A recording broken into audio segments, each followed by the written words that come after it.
She was never meant to be the bride. But the moment that veil lifted, she became the most dangerous woman in the room. Tonight, you'll witness how a girl erased by her own family walked into a trap meant to destroy her, and instead claimed an empire. This is the story of Lena Voss, the replacement bride who refused to stay replaced. Stay with me until the end. Hit that like button and drop a comment telling me what city you're watching from.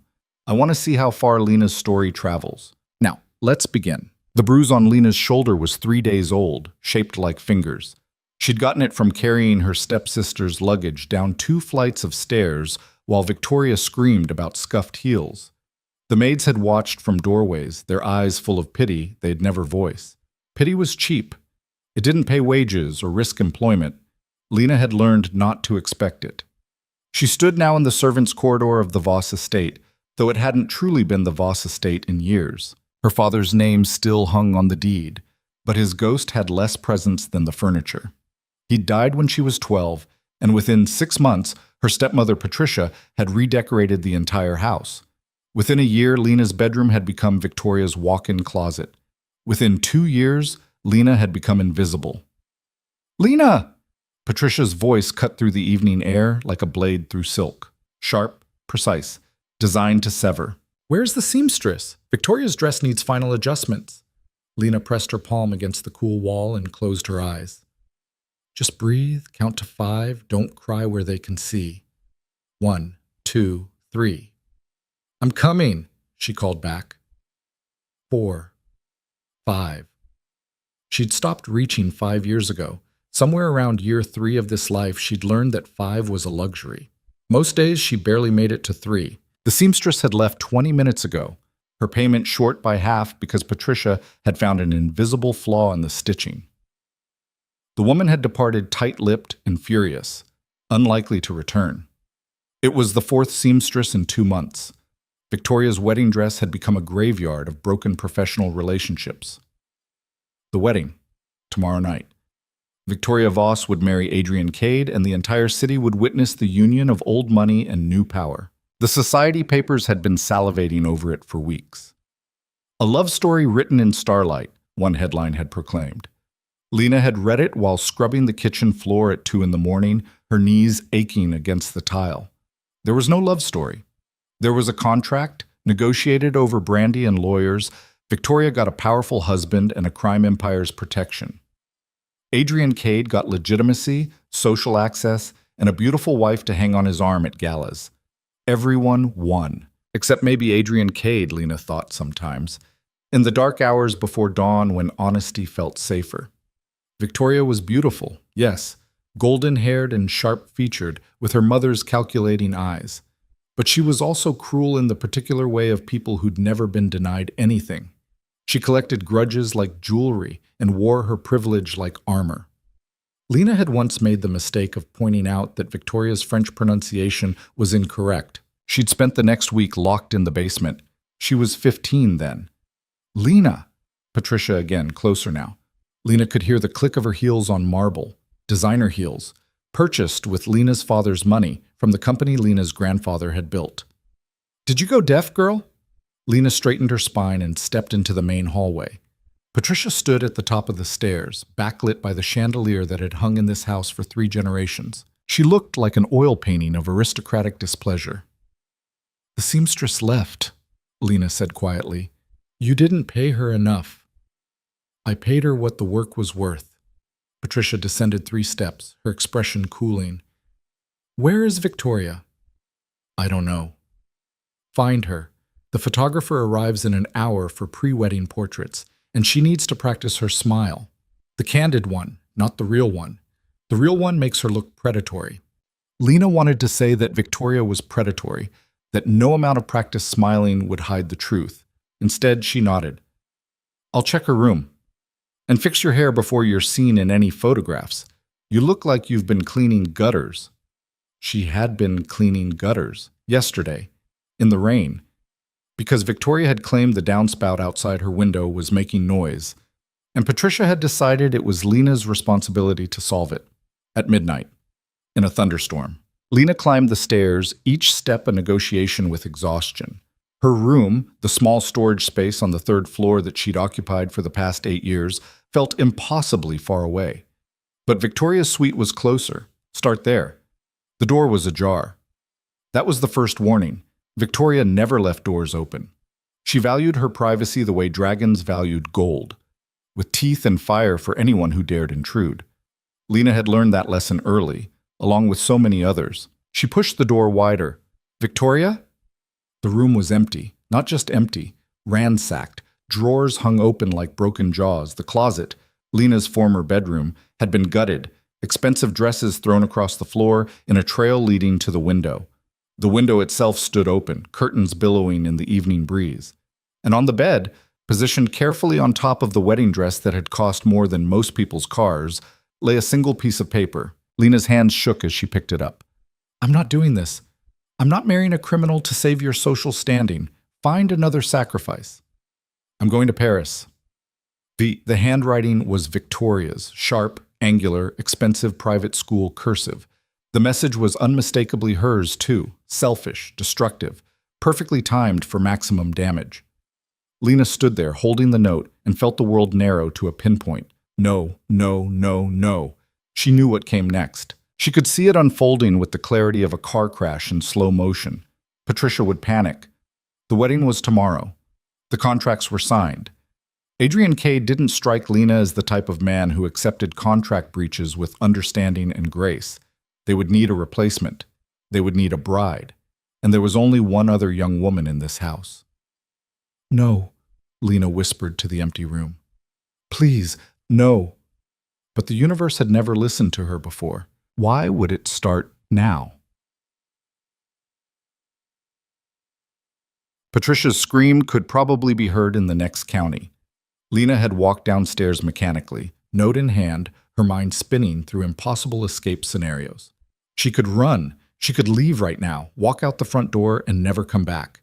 She had $43 in her room, money she'd saved from the allowance Patricia occasionally threw at her like scraps to a dog. It wouldn't get her far, but it would get her away. But where would she go? She had no friends. Patricia had made sure of that, isolating her from her father's family, from her school friends, from anyone who might have helped. She had no job skills beyond cleaning and organizing and making herself small. She had no connections, no references, nothing. She had nothing. And now, standing in the sitting room while Patricia paced like a caged animal, and 3 expensive lawyers conferred in urgent whispers by the fireplace, Lena felt the trap closing around her with the finality of a coffin lid. This is a disaster, Patricia hissed. She'd poured herself 2 fingers of whiskey, then 3 more. Her carefully maintained composure had cracked, revealing the calculating predator beneath. Do you understand what this means? Do you have any concept of what Adrian Cade will do when he learns we've breached the contract? We could explain, one of the lawyers began. Explain what? That my daughter got cold feet and decided to flee the country 12 hours before her wedding? That the Voss family reneges on deals when they become inconvenient? Patricia's laugh was acid. He'll destroy us. He'll take the business, the house, everything, and that's if we're lucky. If we're unlucky, we'll simply disappear. That's what happens to people who embarrass Adrian Cade. Lena had heard the stories. Everyone had. Adrian Cade had built his empire from nothing, crawling out of the city's darkest corners to establish a network that touched everything from real estate to shipping to things people only whispered about. He was 32 and controlled half the city's underground economy. The other half paid him tribute. People who crossed him didn't get second chances. They got obituaries. There must be a solution, the second lawyer said. He was younger, sweating through his expensive suit. A postponement? A renegotiation? There's no time. Patricia stopped pacing, her eyes fixing on something across the room.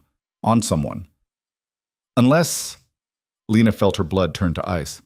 No, she said. The word came out smaller than she'd intended. Patricia, please. You're approximately the same height.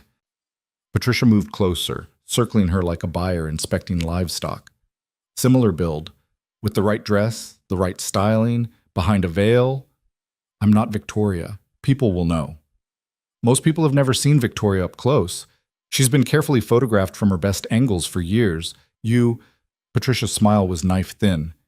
You've been kept conveniently invisible. He'll know, Lena said desperately. Adrian Cade will know. By the time he discovers the substitution, the wedding will be complete, the contracts executed, and you... Patricia's hand shot out, gripping Lena's chin, forcing eye contact. You will be the perfect, obedient wife. You've had 8 years of practice being obedient. The room spun. Lena tried to pull away, but Patricia's grip tightened. This is insane, Lena managed. I can't. I won't. You will. Patricia released her, smoothing her dress as if they'd been discussing wallpaper. Or I'll make sure you lose even the nothing you currently have. I'll have you arrested for theft, for assault. I'll fabricate whatever I need to fabricate, and you'll spend the rest of your youth in prison. She paused. Actually, given Adrian Cade's connections, you probably wouldn't make it to trial. Prisoners have such unfortunate accidents. It wasn't a bluff. Lena could see the truth in Patricia's eyes, the absolute willingness to destroy her if it meant saving herself. The alternative, Patricia continued, her voice softening into something almost reasonable, is that you do this one thing. You stand in for Victoria for a few hours, long enough for the ceremony, the photographs, the initial reception. Once the contracts are signed and the marriage is legal, we'll explain the situation to Mr. Cade privately. We'll offer compensation, a generous settlement for the inconvenience. And if he doesn't accept compensation? Patricia's smile didn't reach her eyes. Then you'll have to be a very convincing wife. The lawyers exchanged glances but said nothing. They were being paid to facilitate, not to object. Lena looked around the room, at the portraits of her father on the walls, at the furniture he'd chosen, at the home that had once been filled with his laughter. He'd been a good man, if naive. He'd married Patricia thinking she'd be a mother to his daughter. He'd been wrong about so many things.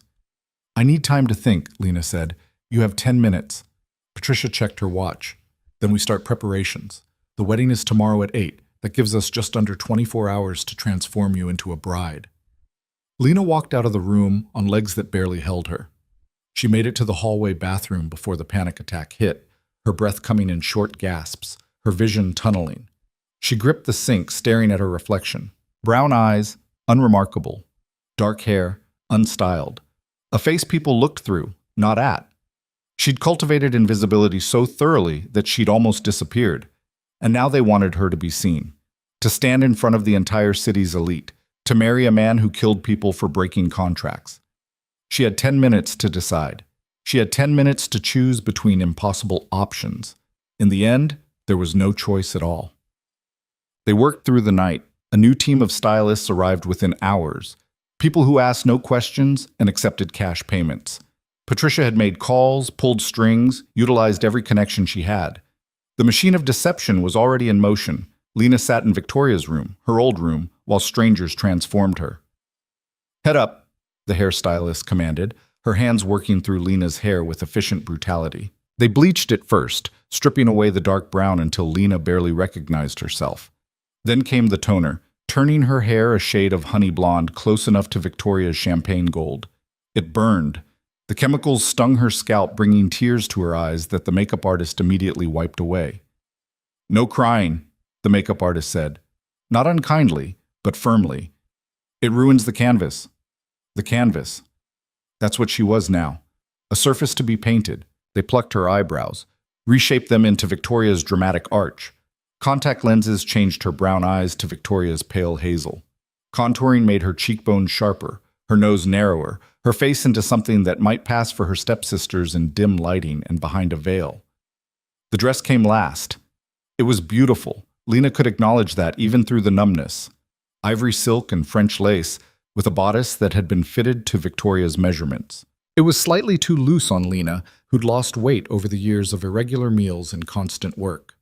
The seamstress, a different one, who'd arrived at midnight, worked with pins and quick stitches, adjusting the fit.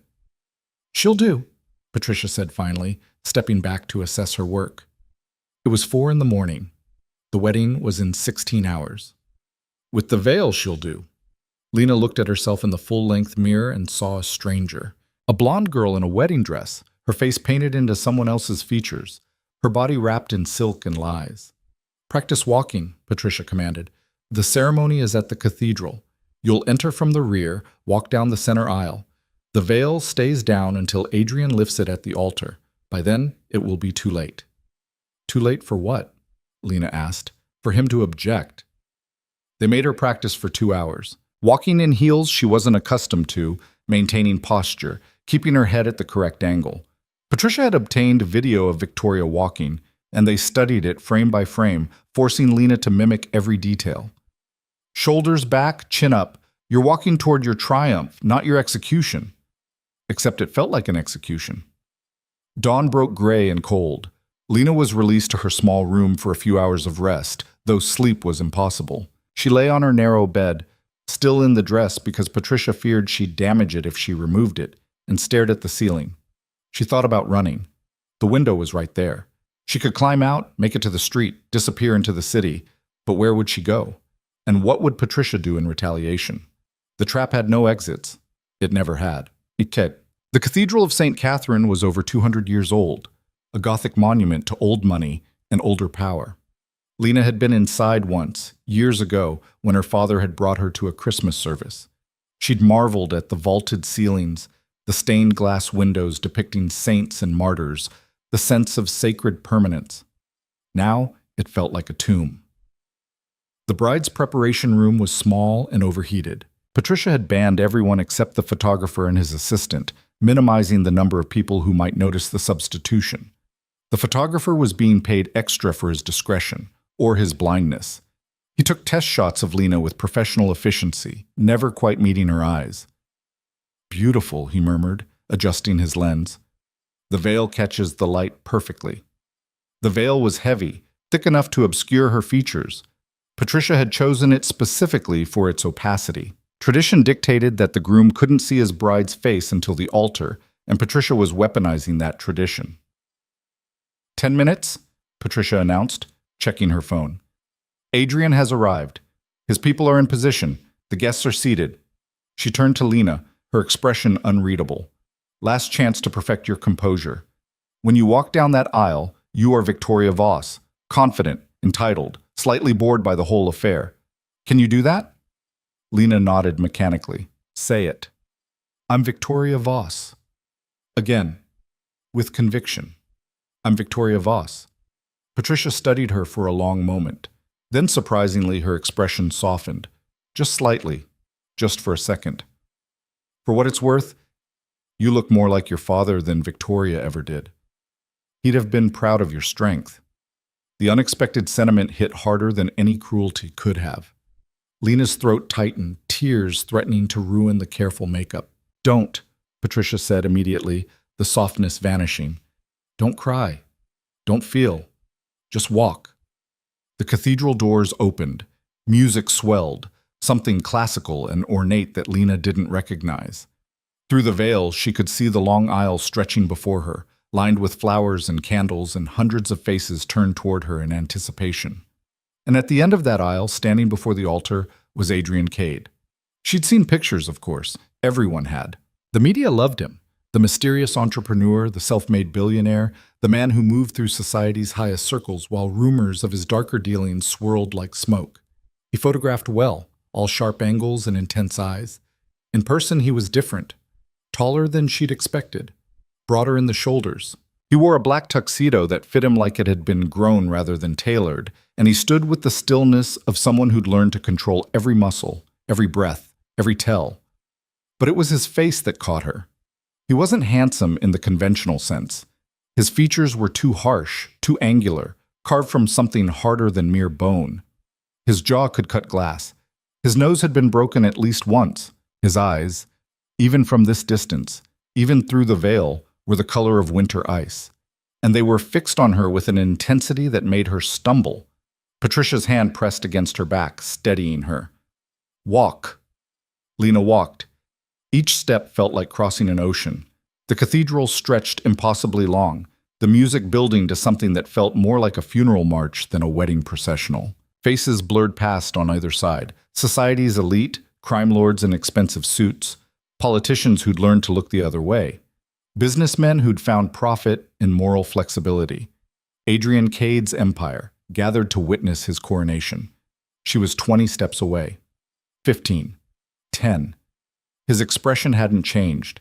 He watched her approach with the focus of a predator tracking prey, his body absolutely still except for his eyes, which followed her every movement. 5 steps. Patricia released her, stepping back to take her place among the guests. Lena stood alone now, just her and Adrian and the priest and an altar that felt like a sacrificial stone. "Dearly beloved," the priest began, his voice echoing in the vast space. "We are gathered here today." The words washed over her, meaningless, legal phrases, religious tradition, the machinery of binding. "If anyone has cause to object to this union, speak now or forever hold your peace." Silence. Of course there was silence. No one objected to Adrian Cade's decisions, not out loud, not if they wanted to keep breathing. "Adrian Cade, do you take this woman to be your lawfully wedded wife?" "I do." His voice was deeper than she'd expected, rough around the edges, like gravel wrapped in silk. "And do you—" the priest faltered, glancing at his notes. Patricia had probably given him specific instructions about the name. "Take this man to be your lawfully wedded husband?" This was it. The moment. The point of no return. Lena opened her mouth, and for one wild second, she considered saying no.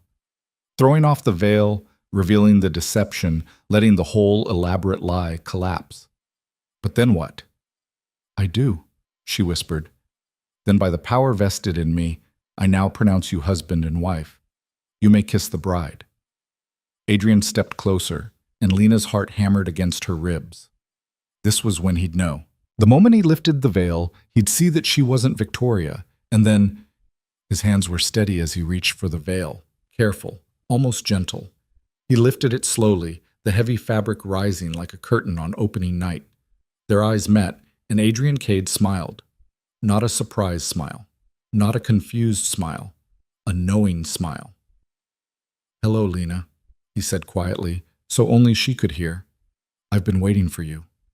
Then he kissed her. The cathedral erupted in applause, and Lena's world shattered into 1,000 pieces of confusion and terror, and something she couldn't name. He knew. He'd known all along. The reception was held at the Cade Tower, a gleaming monument to modern architecture and barely concealed menace. Adrian owned the entire building, 50 floors of luxury apartments, high-end retail, and on the top floor a penthouse that commanded views of the entire city. Lena sat at the head table in a daze, her hand trapped beneath Adrian's on the white tablecloth. He'd held it since they left the cathedral, his grip firm but not painful, possessive but not cruel. He'd spoken to her exactly once during the car ride. "Don't panic. You're safe." Safe. The word felt like a foreign language. The ballroom was magnificent, all crystal and gold and excessive wealth. Champagne flowed. A string quartet played Mozart. Distinguished guests offered toast to the happy couple, their smiles brittle with calculation. Adrian accepted congratulations with practiced ease, his responses polite and empty, but his attention never wavered from Lena. Every few minutes his thumb would stroke across her knuckles, a gesture that might have looked affectionate to observers but felt like a reminder. "I know who you are. I'm watching you." "Smile," he murmured during one particularly effusive toast. "You're supposed to be happy." "I don't understand," Lena whispered back. "You knew. Why didn't you—" "Not here. Later." Later stretched into eternity. The reception followed a precise script: dinner, toasts, the cutting of an elaborate cake, a first dance that Lena fumbled through while Adrian guided her with surprising skill. "You dance like someone who's never been allowed to learn," he observed as they circled the floor. His hand rested on her waist, properly positioned, keeping her at the exact distance that propriety demanded. "I haven't. Victoria had lessons. 5 years with a private instructor. I'm not Victoria." "No." His eyes studied her face with unnerving intensity. "You're substantially more interesting." The dance ended. Adrian led her back to the table, his hand never leaving the small of her back. Patricia materialized from somewhere in the crowd, her expression a masterpiece of concealed panic. "Mr. Cade, if I could have a moment—" "Later, Mrs. Voss." Adrian's smile was polite and absolute. "I'm sure you understand. My wife and I are eager to begin our honeymoon." "Wife." The word landed like a bomb. They left 20 minutes later, slipping away while the party continued without them. A private elevator carried them to the penthouse, the city dropping away beneath their feet. Lena's mind raced through scenarios, each worse than the last. He knew about the deception. He'd known at the altar, probably before, which meant he'd allowed it to proceed, which meant he wanted something. The question was what? The elevator doors opened directly into the penthouse. Lena stepped into a space that defied her understanding of residential living. Floor-to-ceiling windows wrapped 3 walls, offering a panoramic view of the city lit up like a circuit board. The interior was modern and sparse, expensive furniture arranged with mathematical precision, artwork that probably cost more than houses, a kitchen that looked unused. It looked like a place where someone lived but didn't live. A beautiful, sterile cage. "You can take off the dress," Adrian said, shrugging out of his tuxedo jacket. "There's a bedroom through there. You'll find clothes in your size." "How did you—" "I've known about the substitution for 3 days." 3 days. While Lena had been bleached and plucked and transformed, while Patricia had spun her desperate plan, while the whole deception had been constructed, he'd known. "I don't understand," Lena said again. The words felt inadequate, but her brain couldn't produce anything better. Adrian moved to the bar, pouring 2 glasses of something amber. He offered one to Lena, who took it automatically. "Drink. It'll help." She drank. Whiskey, smooth and expensive, burning down her throat. "Victoria ran," Adrian said, settling into a chair that faced the windows. 3 nights ago. I knew within an hour. I have people watching the Voss estate. I have people watching most things. And you didn't stop the wedding." "No." "Why not?" He was quiet for a long moment, studying his glass. When he spoke, his voice carried an edge she hadn't heard before, something raw and honest beneath the controlled surface. "Because I didn't want Victoria. I never wanted Victoria." The room tilted slightly. Lena sat down before her legs gave out. "The contract was negotiated by Patricia Voss, who was desperate to secure protection and social legitimacy for her daughter. I agreed because it was advantageous, but the contract specified a Voss daughter." His smile was sharp. "It didn't specify which one." "I'm not her daughter, I'm her stepdaughter. Legally, I'm not even you're James Voss's daughter. You're the legitimate heir to the Voss estate and the Voss family holdings. You're substantially more valuable than Victoria ever was." Valuable. The word caught in her chest. "Your stepmother has been embezzling from your inheritance for years," Adrian continued, "bleeding the trust fund your father established, selling off assets, running the family business into the ground while maintaining appearances. You're essentially penniless, despite being the rightful owner of a considerable fortune." Lena processed this information slowly, each word a small explosion. "How do you know all this?" "I make it my business to know things, especially about people I'm considering marrying." "You weren't considering marrying me. You didn't know Patricia would substitute me until I've known about you for 18 months, Lena." He set down his glass, leaning forward slightly. "I've been watching the Voss family for longer than that, but you specifically caught my attention 18 months ago. You were cleaning windows on the 3rd floor and you nearly fell. Do you remember?" She did. Victoria had startled her, deliberately, laughing as Lena had struggled for balance on the ladder. "I was driving past. I saw you catch yourself. Then I saw you continue working, even though your hands were shaking. And I thought, there's someone interesting, someone strong, someone who survives." This was insane. All of it was insane. "You could have stopped this entire charade," Lena said. "You could have called off the wedding, renegotiated with Patricia. You didn't need to— To what? Let you keep living in that house, being treated like a servant in your own home? Let Patricia continue stealing your inheritance? Let Victoria marry some other fool?" He shook his head. "This was your exit, Lena. I just provided the door. By forcing me into a marriage I didn't choose. You chose to walk down that aisle. I didn't have a choice." "Everyone has a choice." He stood, moving to the window. "But I'll grant you that yours were limited, which is why I'm offering you a better one." Here it comes, Lena thought. The trap springs. "The marriage is legal," Adrian said. "The contracts are binding. Patricia got what she wanted. Protection, legitimacy, a connection to my organization. She just didn't get the daughter she wanted to sacrifice." His reflection in the glass was dark and sharp. Now you have a choice. What choice? Option 1. I have the marriage annulled. It'll take some paperwork, some discretion, but it can be done. You walk away with enough money to start over somewhere else. New city, new name, new life. Patricia never touches you again. It was more than Lena had dreamed possible. A clean escape, freedom, safety. What's option 2? Adrian turned to face her. You stay. You become my actual wife, my partner. You help me build and maintain my empire. In return, I give you everything, your inheritance restored, your position in society reclaimed, power, protection, and purpose. I don't know anything about your world. I'm not qualified to. You survived 8 years in a hostile environment with no resources and no allies. You maintained your dignity while being systematically erased. You're substantially more qualified than most people I work with. You want me to help you run a criminal empire? I want you to help me run an empire. The criminal part is incidental. Lena's laugh came out slightly hysterical. I can't believe this is happening. Believe it, and make a choice. He checked his watch. You have until midnight. That gives you 4 hours to think, to ask questions, to decide what you want your life to become. And if I choose option 1, then I'll have a lawyer here at 12:01, and by morning, you'll be free.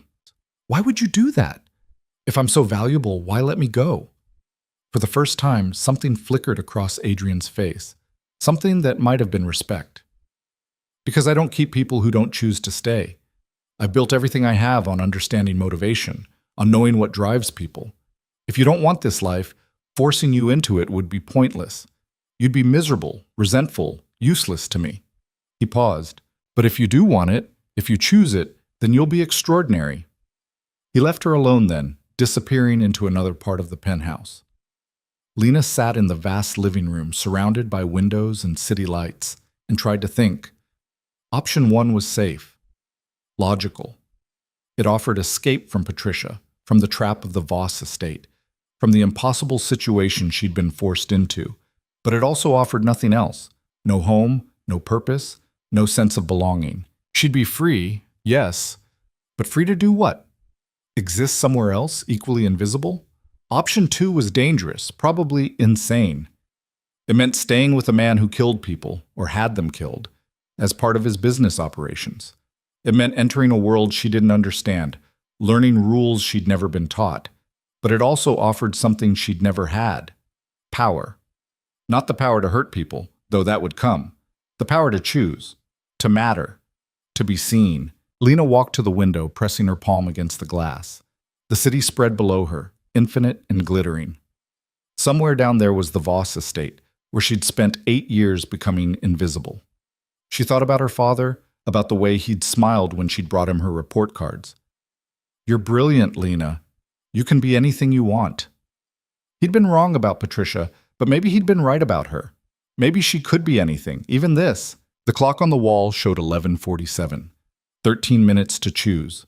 Lena thought about Victoria, probably in Paris by now, spending money she hadn't earned, treating waiters like servants, blissfully unaware that her escape had created this impossible opportunity. She thought about Patricia, who'd believed Lena was so thoroughly broken that she could be used and discarded. She thought about herself at 15, locked in that basement, counting hours in the dark. You survived, she told herself. You're still here. At 11:59, she found Adrian in his office, a dark-paneled room lined with books and screens showing security feeds from around the city. I have questions, she said. He looked up from the document he was reading. 60 seconds. Make them count. If I stay, do you expect me to be a real wife, physically? Not unless you want to be. The marriage is primarily strategic. Will you hurt me? No. Will you protect me from people who try to hurt me? Yes.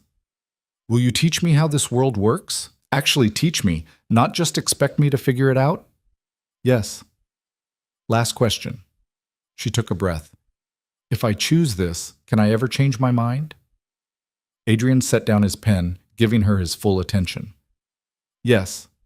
But I'll make you an offer you'll find difficult to refuse. Stay for 6 months. Learn the business. Learn what this life means. Then, if you want to leave, I'll honor option 1. Money, freedom, clean break. 6 months. Think of it as a trial period for both of us. The clock on the wall ticked to midnight. I'll stay, Lena said. And somewhere in the night, her old life ended. The first morning, Lena woke up in a bed that felt like sleeping on a cloud, disoriented and alone. Sunlight streamed through floor-to-ceiling windows she'd forgotten to cover, and for one confused moment she thought she was still in the servants' quarters, about to be yelled at for oversleeping. Then she remembered. The wedding. The veil. Adrian's knowing smile. I'll stay. Her stomach twisted. She sat up slowly, taking inventory of the massive bedroom. Her bedroom, apparently. Adrian had shown her to it around 1 in the morning after they'd spent an hour discussing logistics in his office. The conversation had been surreal, discussing bank accounts and security protocols and which rooms were off limits, like they were planning a vacation instead of a strategic marriage. The East Wing is mine, he'd said. The West Wing is yours. The middle, kitchen, living spaces, offices, is shared territory. You can redecorate your space however you want. Budget is unlimited. I don't need to redecorate. You'll want to, eventually. He'd paused at her bedroom door. Try to get some sleep. Tomorrow starts early. Tomorrow was today, and Lena had no idea what early meant. She found clothes in the walk-in closet. Not her clothes, obviously, but things in her size. Expensive casual wear, designer jeans, silk blouses, cashmere sweaters. A small fortune in fabric she'd never asked for. She chose the simplest outfit she could find, dark jeans and a black sweater. Her reflection in the mirror still looked wrong. The blonde hair, Victoria's face staring back at her.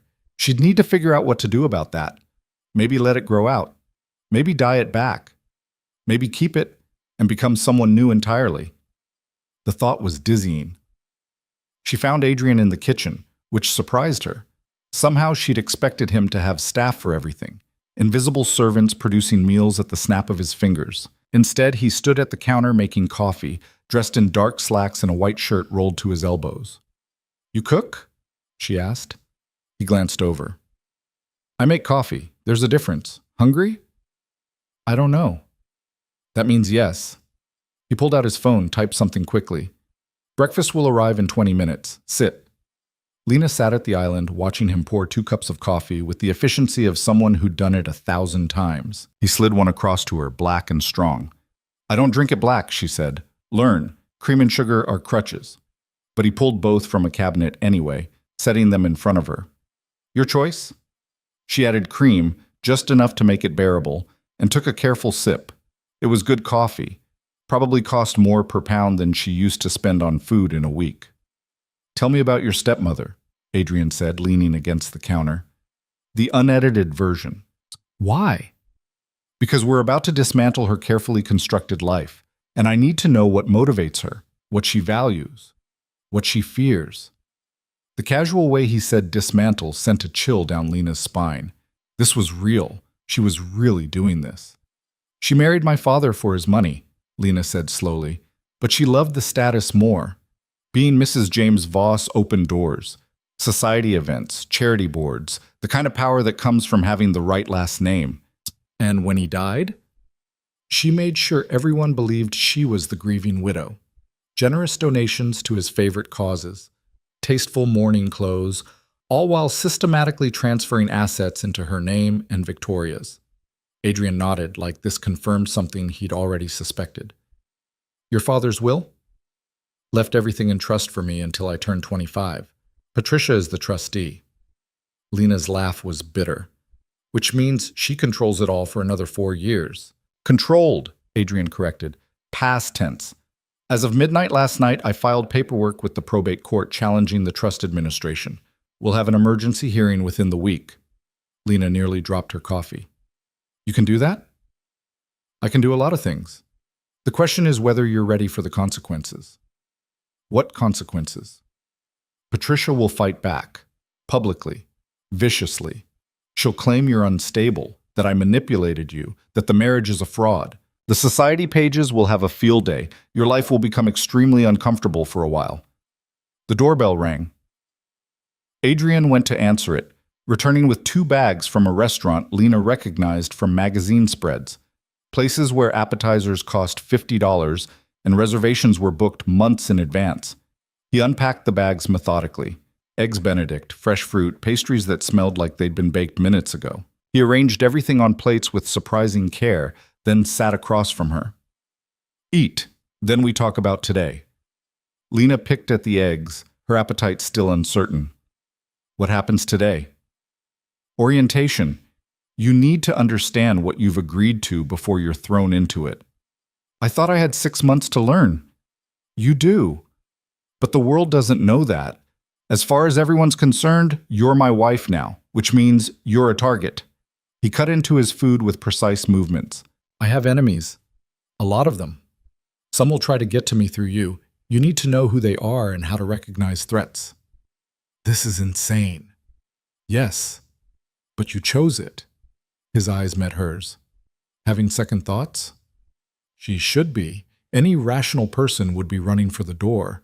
But Lena found herself thinking about the Voss estate, about scrubbing floors while Patricia entertained guests overhead, about Victoria's casual cruelty, about 8 years of being nothing. No, she said. No second thoughts. Good. Finish your breakfast. Marcus will be here in an hour. Who's Marcus? Head of my security. Former special forces, 3 tours overseas, excellent judge of character. He'll assess your situation and assign you a protection detail. I need bodyguards? Adrian's smile was grim. You married me. You need an army. Marcus arrived exactly 60 minutes later, which Lena would learn was typical. He was built like someone had carved him from granite, with close-cropped gray hair and eyes that took in everything without seeming to look at anything. Mrs. Cade, he said, shaking her hand. His grip was firm but not crushing, professional. Lena, please. Ma'am. He turned to Adrian. We need to discuss the situation. They moved to Adrian's office, where Marcus pulled up files on a tablet, photographs, documents, surveillance footage. He ran through scenarios with the detachment of someone discussing weather patterns. Your stepmother hired a photographer yesterday, he said, showing Lena an image of a man with a long-lens camera. Freelance, works for tabloids. She's shopping a story about the substitution. Lena's blood went cold. Already? She's desperate. The wedding bought her time, but she knows it won't last. She's trying to control the narrative. Marcus swiped to another image. We intercepted her emails. She's also retained Samantha Chen. Adrian's expression darkened. Interesting choice. Who's Samantha Chen? Lena asked. The best publicist in the city, Marcus said. Specializes in crisis management and reputation rehabilitation. If Patricia hired her, she's planning a full media offensive. Can we stop it? We can counter it. Adrian stood, moving to the window. Marcus, I want surveillance on Patricia and Victoria, everything. Phone taps, email monitoring, physical observation. I want to know what they're planning before they plan it. Already in motion. I've also assigned Kelly Park to Mrs. Cade's detail. She'll start tomorrow. Good. Anything else? Marcus hesitated, which seemed significant. The Volkov situation is escalating. Ivan made contact yesterday. He wants a meeting. Tell him no. He's insisting, says it's about the wedding, about the Voss connection. Adrian was quiet for a moment, his jaw tight. Schedule it for Thursday. Neutral ground. Full security. After Marcus left, Lena waited for an explanation. When none came, she asked directly, Who's Ivan Volkov? Someone I used to work with. Now we're competitors. Adrian returned to his desk, opening his laptop. He controls the eastern districts. Gambling, mostly. Some loan operations. We have an understanding. He stays out of my territory. I stay out of his. And he cares about our marriage. Why? Because it shifts the balance of power. Your family's connections, your social standing, those things matter in my world. Ivan probably sees it as a threat. What if he tries to... Lena couldn't quite finish the sentence. Hurt you? He won't. Adrian's voice carried absolute certainty. Because he knows what I'll do if he tries. The rest of the day passed in a blur of information. Adrian walked her through his organization's structure. Legitimate businesses providing cover for less legitimate operations, money flowing through complicated channels she struggled to track. He showed her files on key players, allies and enemies, people in between. You don't need to memorize everything. he said around hour 3, when her eyes started glazing over. You just need to understand the basics. Who to trust, who to avoid, who to watch carefully. I don't know how you keep it all straight. Practice and a good memory. He closed the laptop. Enough for today. You look exhausted. She was. The weight of the past 48 hours was settling on her shoulders like concrete. Can I ask you something? She said. Always. Why me? Really, not the strategic reasons or the trust fund or any of that. Why did you actually want this? Adrian studied her for a long moment. When he spoke, his voice was quieter than usual. You want the honest answer? Yes. I saw you refuse to break. Day after day, year after year, in a situation that should have destroyed you. And I thought, that's the kind of strength I need beside me. Not someone who's never been tested. Someone who's been through fire and came out steel. The words hit something deep in Lena's chest. No one had ever called her strong. Invisible, yes. Convenient. Forgettable. But strong? I don't feel strong, she admitted. You wouldn't. Strong people rarely do. He stood. Get some rest. Tomorrow we deal with Patricia. That night, Lena lay in her enormous bed and tried to process everything. Her life had become unrecognizable. 24 hours ago, she'd been a servant. Now she was married to one of the most dangerous men in the city, learning about criminal enterprises and power structures like they were normal dinner conversation. She should be terrified. The strange thing was, she wasn't, or not exactly. There was fear, yes, but underneath it, something else. Something that felt almost like anticipation. Maybe Adrian was right. Maybe she was stronger than she'd thought. The next morning brought Kelly Park, a compact Korean woman with sharp eyes and a no-nonsense demeanor. She arrived at 7, introduced herself with military precision, and immediately began assessing the penthouse security. Windows are vulnerable, she noted, walking the perimeter. Too much glass. I'll have additional sensors installed. Is that necessary? Lena asked. You're married to Adrian Cade. Yes. Kelly pulled out a tablet. I need to know your patterns. Where you go, when, with whom, daily routines, preferences, habits. I don't really have routines, I just got here. Then we'll establish them together. You need consistency, predictability, at least in controlled environments. It makes protection easier. Kelly's expression softened slightly. I know this is overwhelming, but my job is keeping you alive, and I take it seriously. Has anyone actually tried to kill Adrian's previous partners? He hasn't had partners. Not like this. Kelly glanced toward Adrian's office, where he was on a call. You're the first person he's brought into his real life, which makes you unprecedented, and targets always are. The words settled uneasily. Lena was about to ask more when Adrian emerged, already dressed for the day in another perfectly tailored suit. Ready? He asked Lena. For what? We're going to visit Patricia. The Voss estate looked exactly as Lena had left it 3 days ago. Imposing stone facade, manicured gardens, the weight of old money and older secrets. But arriving in Adrian's black SUV, flanked by security, changed the perspective entirely. She wasn't sneaking in through the servants' entrance anymore. Patricia opened the door herself, which meant she'd seen them coming and dismissed the actual staff. Her expression was controlled fury wrapped in social graces. Lena, Mr. Cade, what an unexpected visit. Is it? Adrian asked mildly. You've been spreading stories about our marriage. Seems reasonable to address them directly. Patricia's smile tightened. I don't know what you mean. The photographer you hired, the publicist, the emails to 3 different tabloids.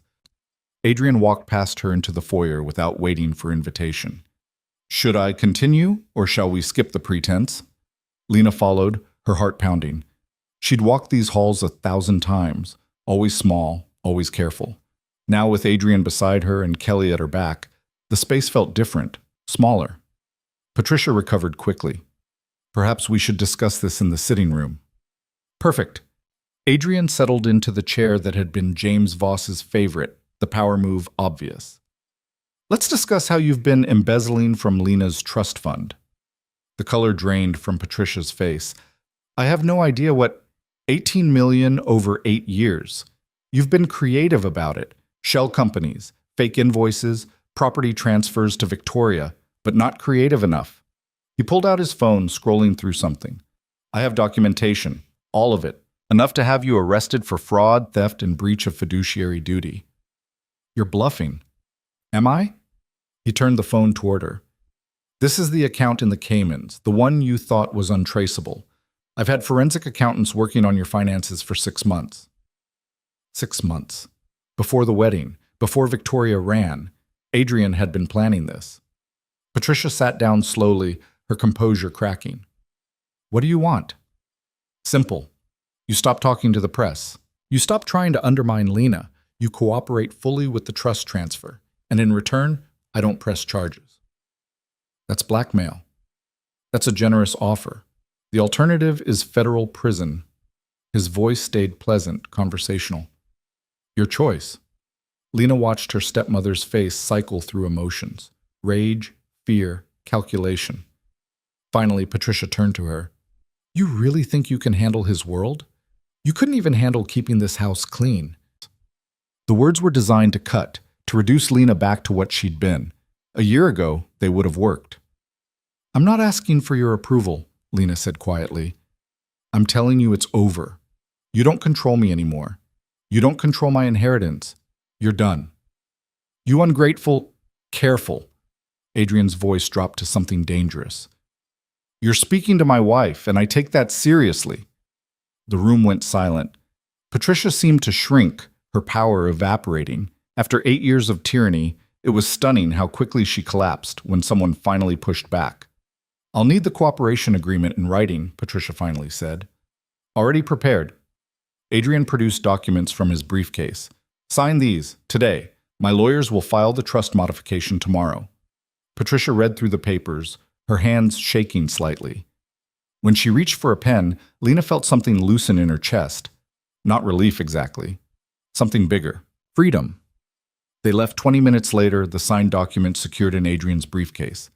Lena didn't look back at the house as they drove away. There was nothing there she wanted anymore. You did well, Adrian said as the estate disappeared behind them. I barely said anything. You said enough. And you didn't apologize. That matters. Kelly driving caught Lena's eye in the rearview mirror. There might have been approval there. Back at the penthouse, Lena found a package waiting, a large box with her name on it. Inside were books, dozens of them.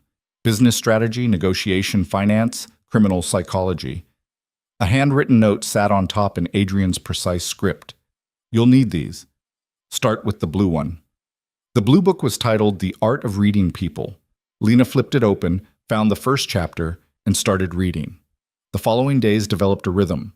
Mornings with Adrian, learning the business. Afternoons with Kelly, learning security protocols and self-defense basics. Evenings studying, absorbing information like she was preparing for the world's strangest final exam.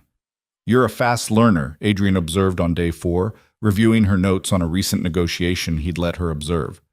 Faster than I expected. I spent 8 years watching Patricia manipulate people. I learned something, even if I didn't realize it. Good. Use it. The trust fund transfer went through on Friday. Lena woke up to an email from a lawyer she'd never met, informing her that she now had full control of her inheritance. The number in her account was staggering. She walked to Adrian's office in a daze. This can't be real. He glanced at her bank statement. It's real, minus what Patricia stole, plus the investments your father made that actually performed well. You're quite wealthy, Lena. I don't know what to do with it. You'll learn. For now, just don't let Patricia near it again. He closed his laptop. We have the Volkov meeting on Thursday. I want you there. Why? Because you're my wife, because it sends a message, and because I want Ivan to see what he's dealing with. I'm not intimidating. You don't need to be intimidating. You need to be present, observant, smart. He stood, moving around the desk. You think power is about threats and violence. Sometimes it is. But more often, it's about perception, about making people believe you're untouchable. Are we? Untouchable? His smile was sharp. Let's find out. Thursday arrived too quickly. Lena dressed carefully, a designer suit Kelly had selected, expensive but understated. Adrian had coached her through what to expect. A restaurant, private room, Ivan and probably two of his people. Heavy security outside. Don't speak unless spoken to, he'd said. Watch him. Watch his reactions. You'll learn more from what he doesn't say than what he does. The restaurant was Italian, old school, the kind of place where the owner knew everyone's name and nobody looked at the prices. They were escorted to a private room in the back where Ivan Volkov waited. He was older than Lena expected, mid-50s, gray-haired, with the kind of weathered face that suggested a hard life survived. He stood when they entered, his smile broad but his eyes calculating. Adrian, finally. And this must be the famous bride. Lena, Adrian said, his hand on her back. My wife. Enchanted. Ivan's handshake was firm. I've heard interesting stories about your wedding. Very dramatic. Weddings often are, Adrian said smoothly, taking a seat. Lena sat beside him, Kelly positioned discreetly near the door. Indeed, though yours more than most. Ivan poured wine with the ease of someone comfortable in his power. A last-minute substitution, very creative. Family complications, Adrian said. I'm sure you understand. Oh, I understand perfectly. What I don't understand is why you didn't inform your associates. We have agreements, Adrian. Partnerships that require transparency. The marriage doesn't affect our agreements, doesn't it? The Voss family has connections we've found, inconvenient in the past, society connections, political connections, and now those belong to you. This was the real conversation, Lena realized. Not congratulations. Territorial negotiation. The Voss connections belong to my wife, Adrian corrected, and her interests don't intersect with our business. Yet. Ivan turned his attention to Lena. Tell me, Mrs. Cade, what do you know about your husband's work? It was a test.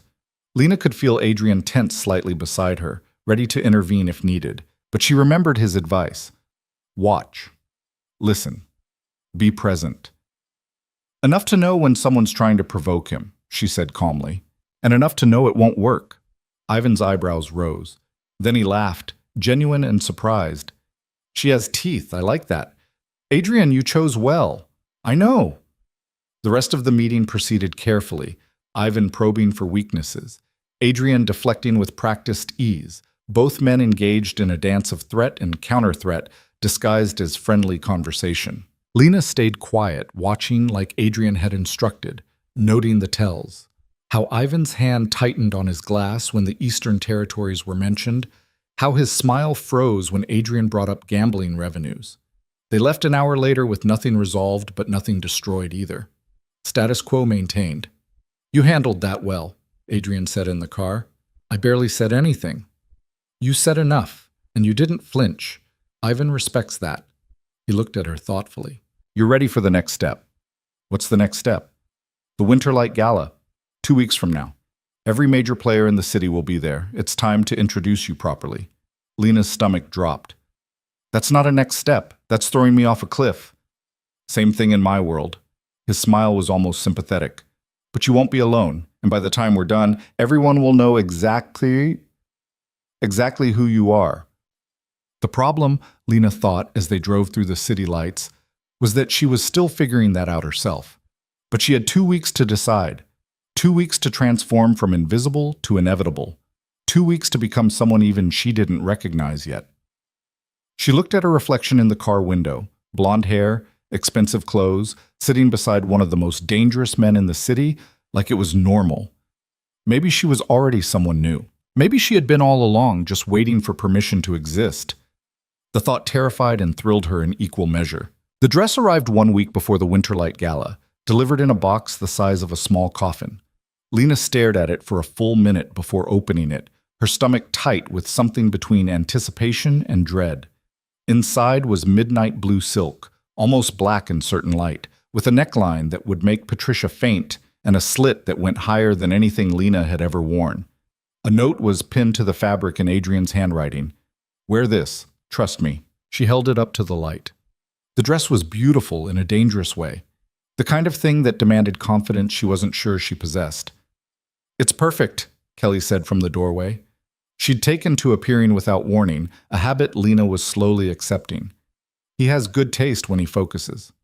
It's revealing. It's powerful. There's a difference. Kelly stepped into the room, examining the dress critically. You'll need different shoes than what you own. And jewelry. Real pieces. Not the costume stuff. I don't have real jewelry. You do now.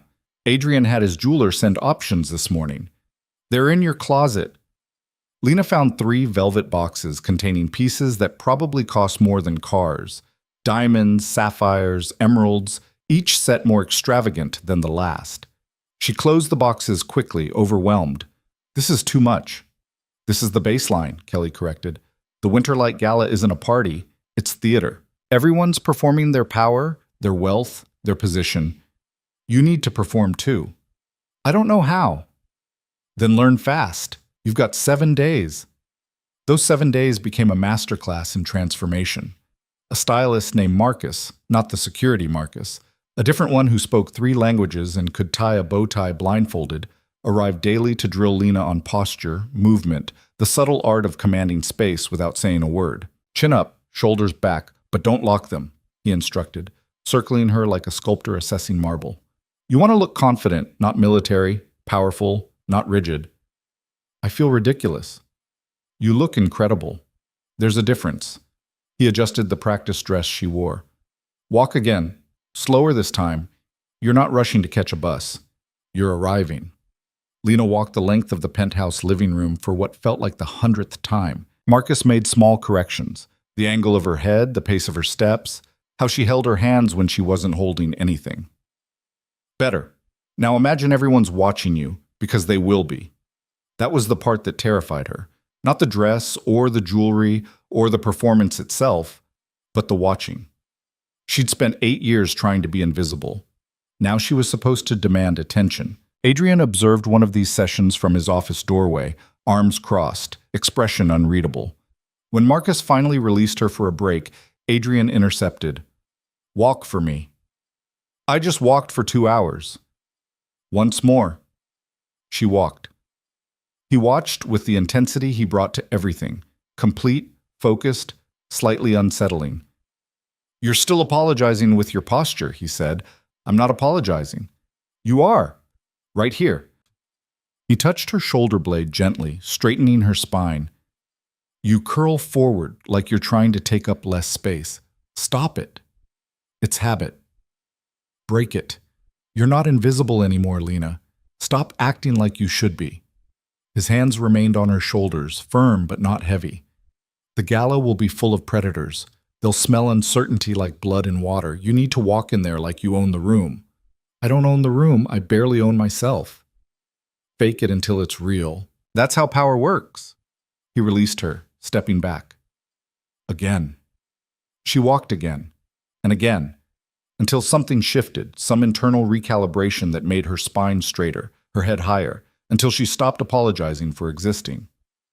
There, Adrian said quietly. That's it. The day before the gala, Patricia called. Lena stared at her phone, watching it ring, debating whether to answer. Kelly, who was teaching her basic defensive techniques in the gym, noticed. Want me to handle it? No, I should. Lena answered. Hello? Lena. Patricia's voice was controlled venom. I thought we should talk before tomorrow night. We have nothing to talk about. Don't we? You'll be at the Winterlight Gala, playing dress-up as Adrian Cade's wife, pretending you belong in that world. I thought you might want some advice. I don't want anything from you. Then consider this a warning. Patricia's tone sharpened. You think you've won. You think having money and a powerful husband makes you untouchable. But you're still the same scared girl who couldn't stand up for herself. Tomorrow night, when everyone's watching, when the pressure's on, you'll fold, just like you always do. The words landed like punches, hitting old wounds with practiced precision. A month ago, they would have destroyed Lena. A month ago, she would have believed them. Are you finished? Lena asked. Excuse me? I asked if you're finished, because I have training to get back to. She looked at Kelly, who was watching with approval. You're right about one thing. Everyone will be watching tomorrow, but they won't see a scared girl. They'll see Adrian Cade's wife, and you'll see exactly how much I've changed. She hung up before Patricia could respond. Her hands shook slightly, adrenaline and old fear mixing with something new, something that felt like rage. Good, Kelly said. Use that anger. Channel it. Into what? Into not giving a damn what she thinks. Kelly tossed her a towel. Again. Defensive stance. They trained for another hour, Lena's muscles burning, her mind clearing. By the time they finished, Patricia's words had lost their sting. That night, Adrian found her in the library, a room she'd claimed as her own, filling it with the books he'd given her plus dozens more. She sat curled in an oversized chair, reading about negotiation tactics, making notes in the margins. Can't sleep? He asked. Nervous about tomorrow. He settled into the chair across from her. Want to know a secret? Always. I'm nervous too. That surprised her. You don't get nervous. I get strategically concerned. Same thing, different terminology. His smile was slight. This matters, Lena. Not the party itself. That's just theater. But what happens there sets the tone for everything else. How people see us. How they treat us. Whether they respect us or target us. No pressure. Exactly the right amount of pressure. He leaned forward slightly. You're going to make mistakes tomorrow. Everyone does their first time.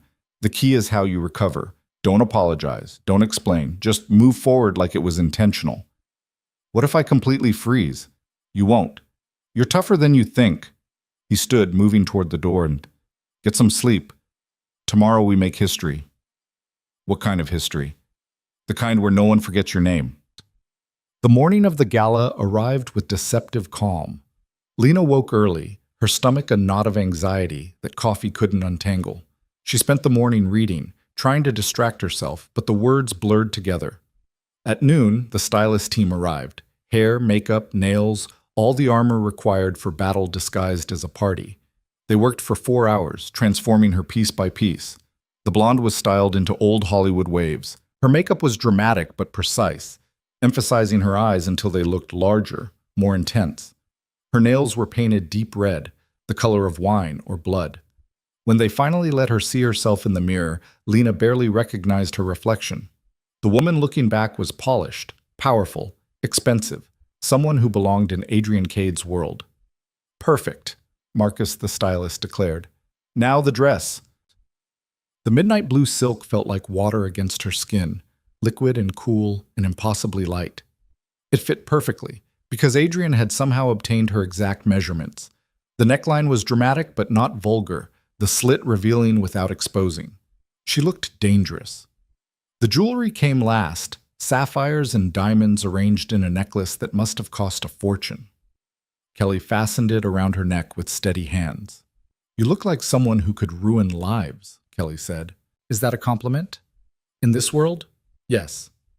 Adrian was waiting in the living room, already dressed in a tuxedo that made him look like he'd been carved from shadows. He went still when he saw her, his expression unreadable for a long moment. Will I do? Lena asked, suddenly uncertain. You'll devastate. He offered his arm. Ready? No. Good. Neither was I on my first night, but I survived. His smile was sharp, and I had a lot less backup than you do. The Winterlight Gala was held at the Ashford Museum, a Beaux-Arts palace that housed the city's most prestigious art collection and, once a year, its most powerful players. They arrived fashionably late, as Adrian had planned, timing their entrance for maximum impact. The grand staircase leading up to the entrance was lined with photographers, their cameras flashing like lightning. Lena had seen pictures of this event before, in magazines Patricia used to read. She'd never imagined being on this side of the camera. Don't look at them, Adrian murmured as they approached. Look through them. She did, or tried to. The flashes were disorienting, voices shouting questions that blended into noise. Adrian guided her up the stairs with practiced ease, his hand firm on her waist, protective without being controlling. Inside, the museum had been transformed into something between an art gallery and a throne room. Crystal chandeliers caught light from 1,000 candles. Ice sculptures melted slowly into champagne fountains. Women in gowns that cost more than weddings circulated through rooms filled with men who decided the city's fate over drinks. Stay close, Adrian said quietly. Let me make the introductions. Listen more than you speak. And remember, everyone here wants something. They entered the main gallery, and Lena felt the moment the room noticed them. Conversations paused, eyes turned. The whispers started immediately, spreading like wildfire. Adrian Cade had arrived with his mysterious bride. Adrian. A man in his 60s approached, silver-haired and distinguished, with the kind of face that appeared on corporate boards. About time you showed up. Robert, always a pleasure. Adrian's handshake was firm. Allow me to introduce my wife, Lena. Mrs. Cade, charming. Robert's assessment was thorough and calculating. I heard interesting stories about your wedding. Very unconventional. Family weddings usually are, Lena said, channeling the composure Marcus had drilled into her. I'm sure yours was perfectly conventional. Something flickered in Robert's eyes. Surprise, maybe respect. 3 of them. All conventional, all expensive, all ended badly. He laughed. Perhaps unconventional is wiser. The next hour was a carefully choreographed dance. Adrian introduced her to dozens of people. Investors, politicians, business owners, criminals so polished they look legitimate. Each interaction was a test, each handshake a measurement of weakness or strength. Lena smiled when appropriate, spoke when necessary, and watched everything. She noted who deferred to Adrian and who challenged him, who looked at her with curiosity and who looked with calculation, who seemed genuine and who was performing. You're doing well, Adrian murmured during a brief moment alone. Better than well, actually. I'm terrified. It doesn't show. That's the important part. He guided her toward the bar. Champagne? I probably shouldn't drink. You definitely should. It helps. He ordered 2 glasses, handing her one. See the woman in red? By the Monet? Lena looked. The woman was stunning. Mid-30s, red dress that should have been illegal, dark hair styled severely. She was speaking with a group of men who hung on her every word. That's Elena Volkov, Ivan's daughter. Lena nearly dropped her champagne. He has a daughter and 3 sons. Elena runs his legitimate businesses. Very smart, very dangerous, very interested in expanding into territory I control. Adrian's voice was casual, but his eyes tracked Elena's every movement. She'll approach us eventually. When she does, be careful.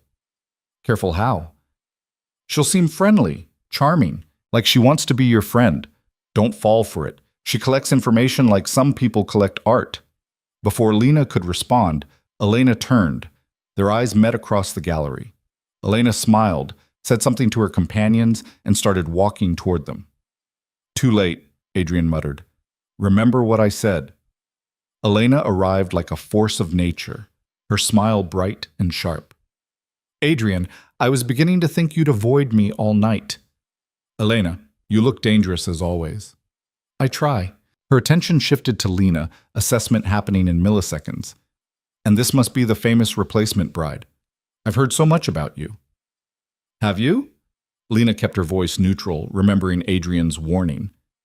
Oh yes, the whole city's talking about your wedding.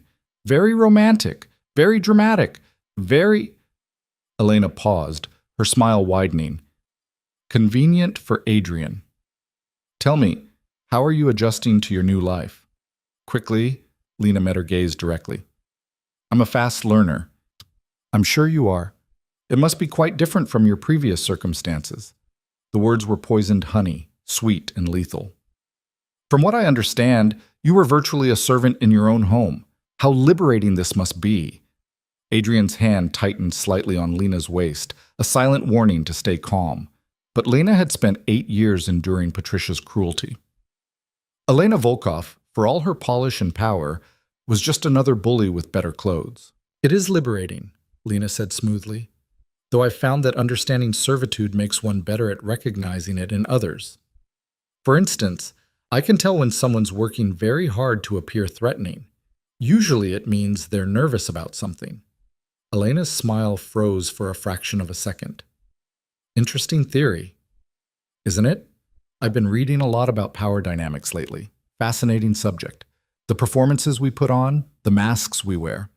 Lena tilted her head slightly. We're all performing tonight, aren't we?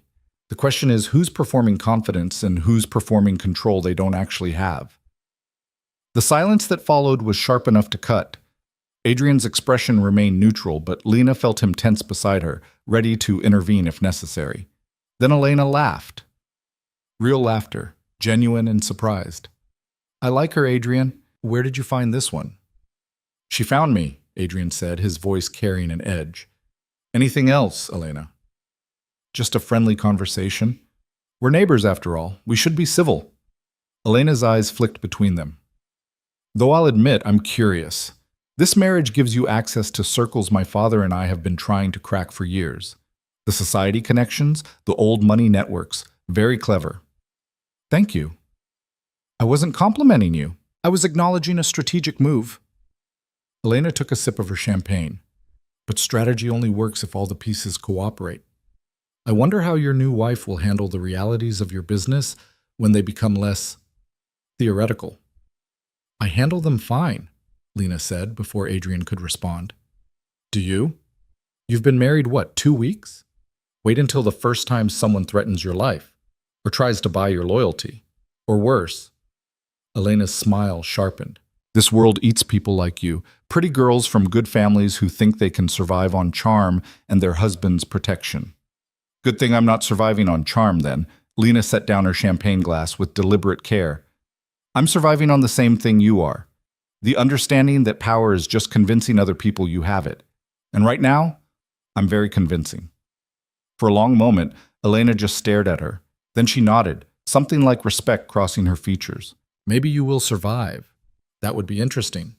She glanced at Adrian. Your wife has teeth. Don't let anyone file them down. She walked away, leaving Lena's heart pounding and her hands shaking. Adrian waited until Elena was out of earshot before speaking. That was either brilliant or suicidal. I haven't decided which.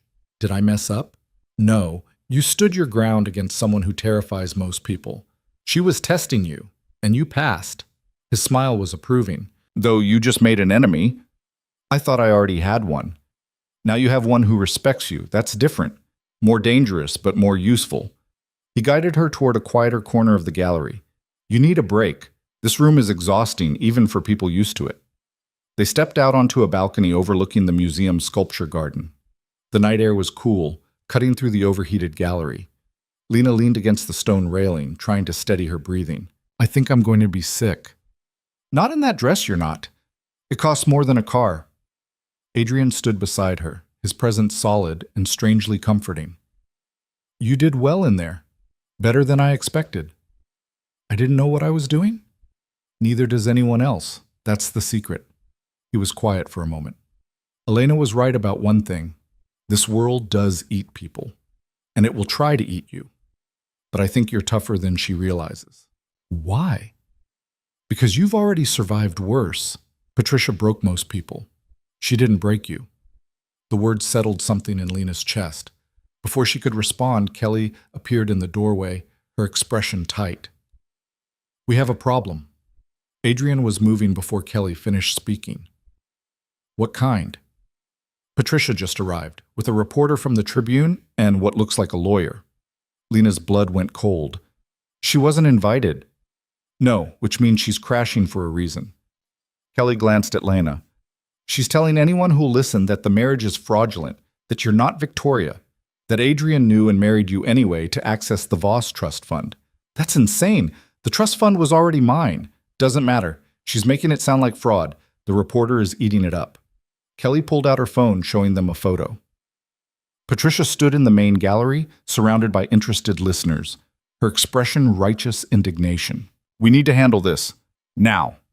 Adrian's face went hard, the pleasant mask he'd worn all evening evaporating. This was the man people feared, cold, calculating, capable of anything. Get Marcus, he told Kelly. Security Marcus. Have him escort Patricia out, quietly but firmly. If she resists, arrest her for trespassing. The reporter? Let him stay. He'll write what he sees, and I want him to see this. Adrian turned to Lena. Can you do something for me? What? Walk back in there with me, head high, completely unbothered. We're going to show everyone exactly who you are. Lena's stomach was a knot of panic, but she nodded.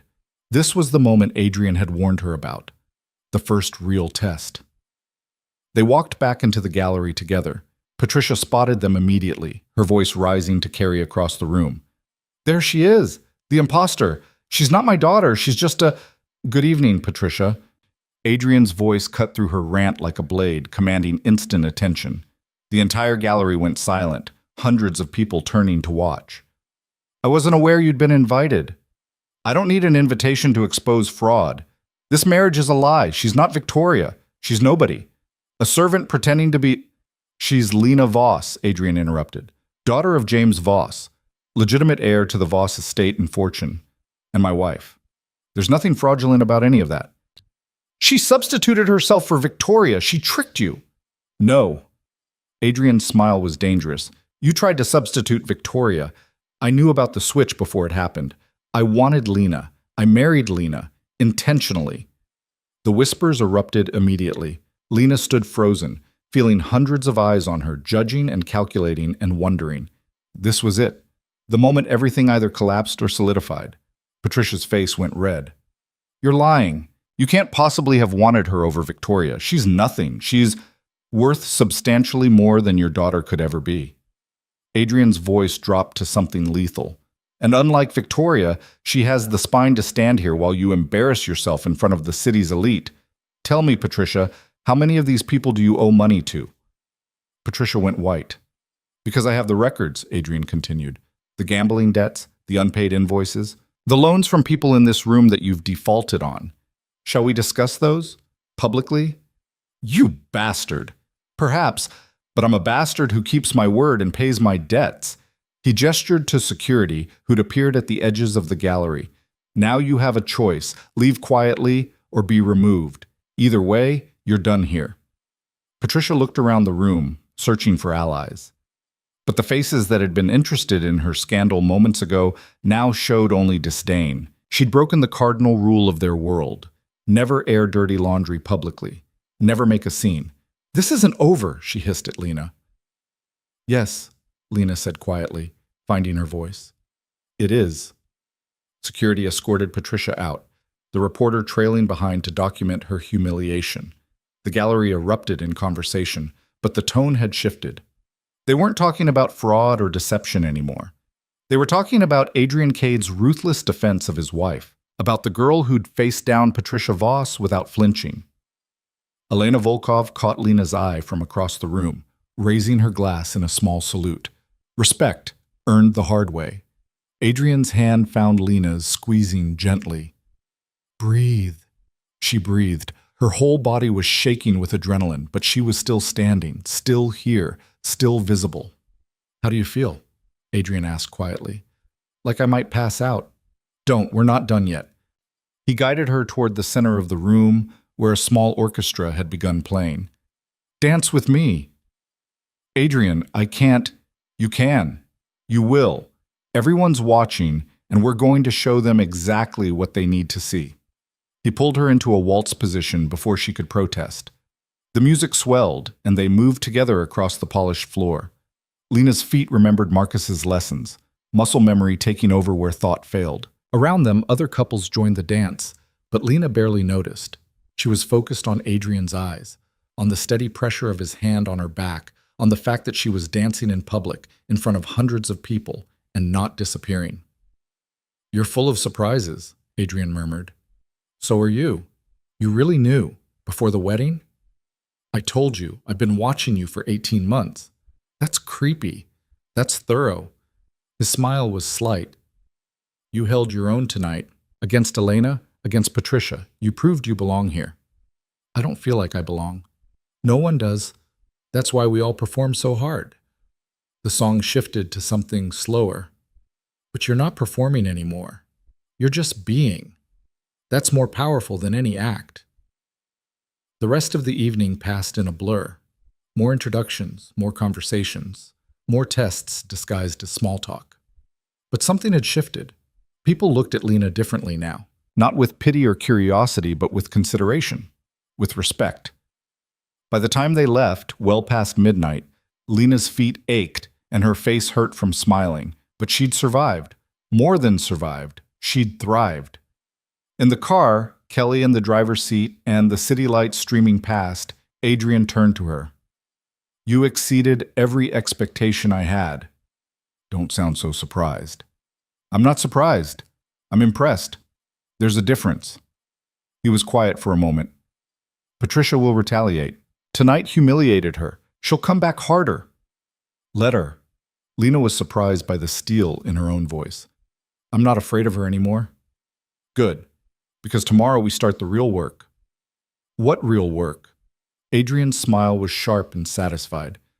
Destroying everything she built and rebuilding it with your name on the foundation. Lena looked out at the city, her city now, apparently, and felt something shift inside her. The scared girl who'd walked down that aisle 2 weeks ago was gone. In her place was someone new, someone harder. Someone who'd stared down Elena Volkov and Patricia and an entire ballroom full of predators and hadn't blinked. Someone who was just getting started. The night wasn't an ending, it was a beginning, and Lena Cade, not Voss but Cade, was ready for whatever came next, even if she had no idea what that was yet. The photographs hit the society pages by morning. Lena stared at herself in the Tribune's weekend edition, midnight blue dress, Adrian's hand on her waist, her expression calm and regal, while Patricia was being escorted out in the background. The headline read, Cade's Mystery Bride Silences Critics at Winterlight Gala. The article was surprisingly favorable. The reporter had witnessed Patricia's meltdown and Adrian's calculated defense, and he'd written it as a love story instead of a scandal. Star-crossed couple, family drama, the triumph of true connection over social expectation. It was fiction mostly, but useful fiction. You photograph well, Adrian said, reading over her shoulder. He was already dressed for the day despite it being barely 7 in the morning. Better than Victoria ever did. She always looked like she was calculating something. I was calculating something, how to not vomit from anxiety. It didn't show, that's what matters. He poured coffee, sliding a cup across to her. We need to talk about next steps. Can I have one morning to recover? No. Patricia's humiliation bought us leverage, but it won't last. She'll regroup, find new allies, come at us from a different angle. He pulled out his tablet, showing her a series of documents. These are the Voss family business holdings, the ones Patricia's been slowly dismantling. I want you to take them back. Lena scanned the list. Her grandfather's shipping company, now reduced to 2 vessels. The real estate portfolio, half sold off. Investment accounts, drained to nothing. It was 8 years of systematic theft laid out in cold numbers. How am I supposed to take them back? Legally, for the most part. The trust transfer gives you standing to file suit for mismanagement. My lawyers are already drafting the paperwork. Adrian zoomed in on one document. But there's a faster way for some of them. Your father's shipping company, for instance. Patricia sold controlling interest to a man named Thomas Wright 3 years ago. Wright's been running it into the ground ever since. Why would he do that? Because Patricia's paying him to. The company fails, she buys it back at pennies on the dollar, flips it to someone else. She's done it with 4 businesses already. Classic asset stripping. The casual cruelty of it made Lena's chest tight. Her father had built that company over 20 years. Patricia had destroyed it in 3. What's the faster way? Adrian's smile was sharp. Wright has debts, significant ones. To people who listen to me when I ask them to call those debts in. We apply pressure, he gets desperate, we offer to buy back the company at a fair price. Everyone wins except Patricia. That's extortion. That's business. In my world, they're the same thing. He closed the tablet. But it's your choice. We can do this through courts, which will take years and cost a fortune. Or we can do it my way, which takes weeks and costs Wright's cooperation. Lena thought about her father, about the way he'd described his company like it was a living thing. The ships had names. The crews were people he knew. It had mattered to him in ways Patricia would never understand. Do it your way, she said. But I want to be there when you talk to Wright. I want him to know who he's dealing with. Done. I'll set up a meeting for Tuesday. Adrian studied her face. You're getting comfortable with this. With what? Using power. Most people take months to stop flinching. You've stopped already.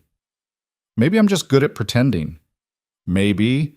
Or maybe you're finally becoming who you were supposed to be before Patricia spent 8 years trying to erase you. The words hit deeper than Lena expected. She changed the subject. What about the other holdings? We'll handle them one by one. Real estate, investments, the family foundation. By the time we're done, you'll control everything your father built." He paused. "And then you'll need to decide what to do with it." "What do you mean?" "I mean, Lena, that you're about to be independently wealthy and powerful. You won't need my protection anymore. You won't need me at all." His expression was carefully neutral. "Our 6-month agreement still stands. When the time comes, you can walk away if you want." Something twisted in Lena's stomach. The thought of leaving, of going back to being alone, even with money, felt wrong in a way she couldn't articulate. "That's 4 months away," she said. "A lot can happen in 4 months." "It can." Adrian stood collecting his things. "Marcus wants to brief you at 10. Security update. And Kelly's scheduled you for weapons training this afternoon." "Weapons training?" "You're married to me, Lena. Eventually someone will try to use that against us. You need to know how to protect yourself." He left before she could argue. Lena sat in the enormous kitchen, surrounded by luxury she still didn't quite believe was real, and wondered when her life had become something that required weapons training. Marcus, the security Marcus, she really needed to stop thinking of him that way, arrived at 10 sharp with Kelly in tow. They spread surveillance photos across the dining table like they were planning a military operation. "Patricia met with someone yesterday," Marcus said without preamble, "after the gala. This man." He tapped a photo of a heavy-set guy in an expensive suit, silver hair, cold eyes. "Name's Victor Reeves. He's a lawyer, but not the courtroom kind." "What kind, then?" Lena asked. "The kind who makes problems disappear. People, evidence, inconvenient truths. He's very good at what he does and very expensive." Marcus pulled up another photo. They met for 2 hours at the Gramercy. "Our contact couldn't get audio, but body language suggests Patricia hired him for something significant." "Like what?" Kelly answered. "Like finding leverage against you, or Adrian, or both. Reeves specializes in digging up dirt that shouldn't exist. He's found things on people that even they didn't know about." Lena's skin prickled. "I don't have secrets. I was barely allowed a life. Everyone has secrets, and if they don't, Reeves will create some." Marcus closed his tablet, "Which means we need to be proactive. Kelly's going to increase your security detail. 2 guards minimum, always. 1 close, 1 at distance." "I don't want to live in a cage." "You're not. You're living in reality." Kelly's tone was firm, but not unkind. "Someone tried to kill Adrian 6 months ago. Car bomb, professionally done. He survived because he had good security and better instincts. You have neither yet." The words landed like a slap. "No one told me that." "I'm telling you now." Adrian spoke from the doorway, and Lena wondered how long he'd been listening. "The bomb was meant for me, but it killed my driver instead. Daniel. Good man, wife, and 2 kids. I pay for their schooling now, but it doesn't bring him back." Lena stared at him. "You should have told me." "Would it have changed your decision?" She wanted to say yes, but honestly, she didn't know. "I deserve to know the risks." "You're right. I'm telling you now. This life is dangerous. People will try to hurt me. The security isn't paranoia, it's necessity." He moved to the table, studying the photos. "Reeves is a problem. We need to neutralize him before he finds anything useful." "How?" Marcus asked. "The usual way. Find his pressure points and press." Adrian looked at Lena. "Are you still willing to meet Wright on Tuesday?" "Yes." "Good, because we're also going to use that meeting to send a message. Patricia needs to understand that coming after us has consequences." The weapons training that afternoon was surreal. Kelly took her to a private range in the basement of a building Adrian owned, because apparently he owned buildings, plural, all over the city. The range was professional grade, soundproofed, with targets at varying distances. "Ever fired a gun?" Kelly asked, setting up equipment. "No." "Then we start with basics. Stance, grip, breathing, trigger control. You won't be an expert today, but you'll be less helpless." She pulled out a handgun, checking it with practiced efficiency. "This is a Glock 19, 9mm, standard capacity. It's what I carry, and it's what you'll learn on." The gun was heavier than Lena expected, cold and serious in her hands. Kelly positioned her body, adjusted her grip, talked her through the mechanics. "Eyes on the target. Breathe steady. Squeeze. Don't pull." The first shot nearly made Lena drop the gun. The recoil, the noise, even through ear protection, the sudden violence of it. The bullet hit the target somewhere near the edge, barely on paper. Again, Kelly said.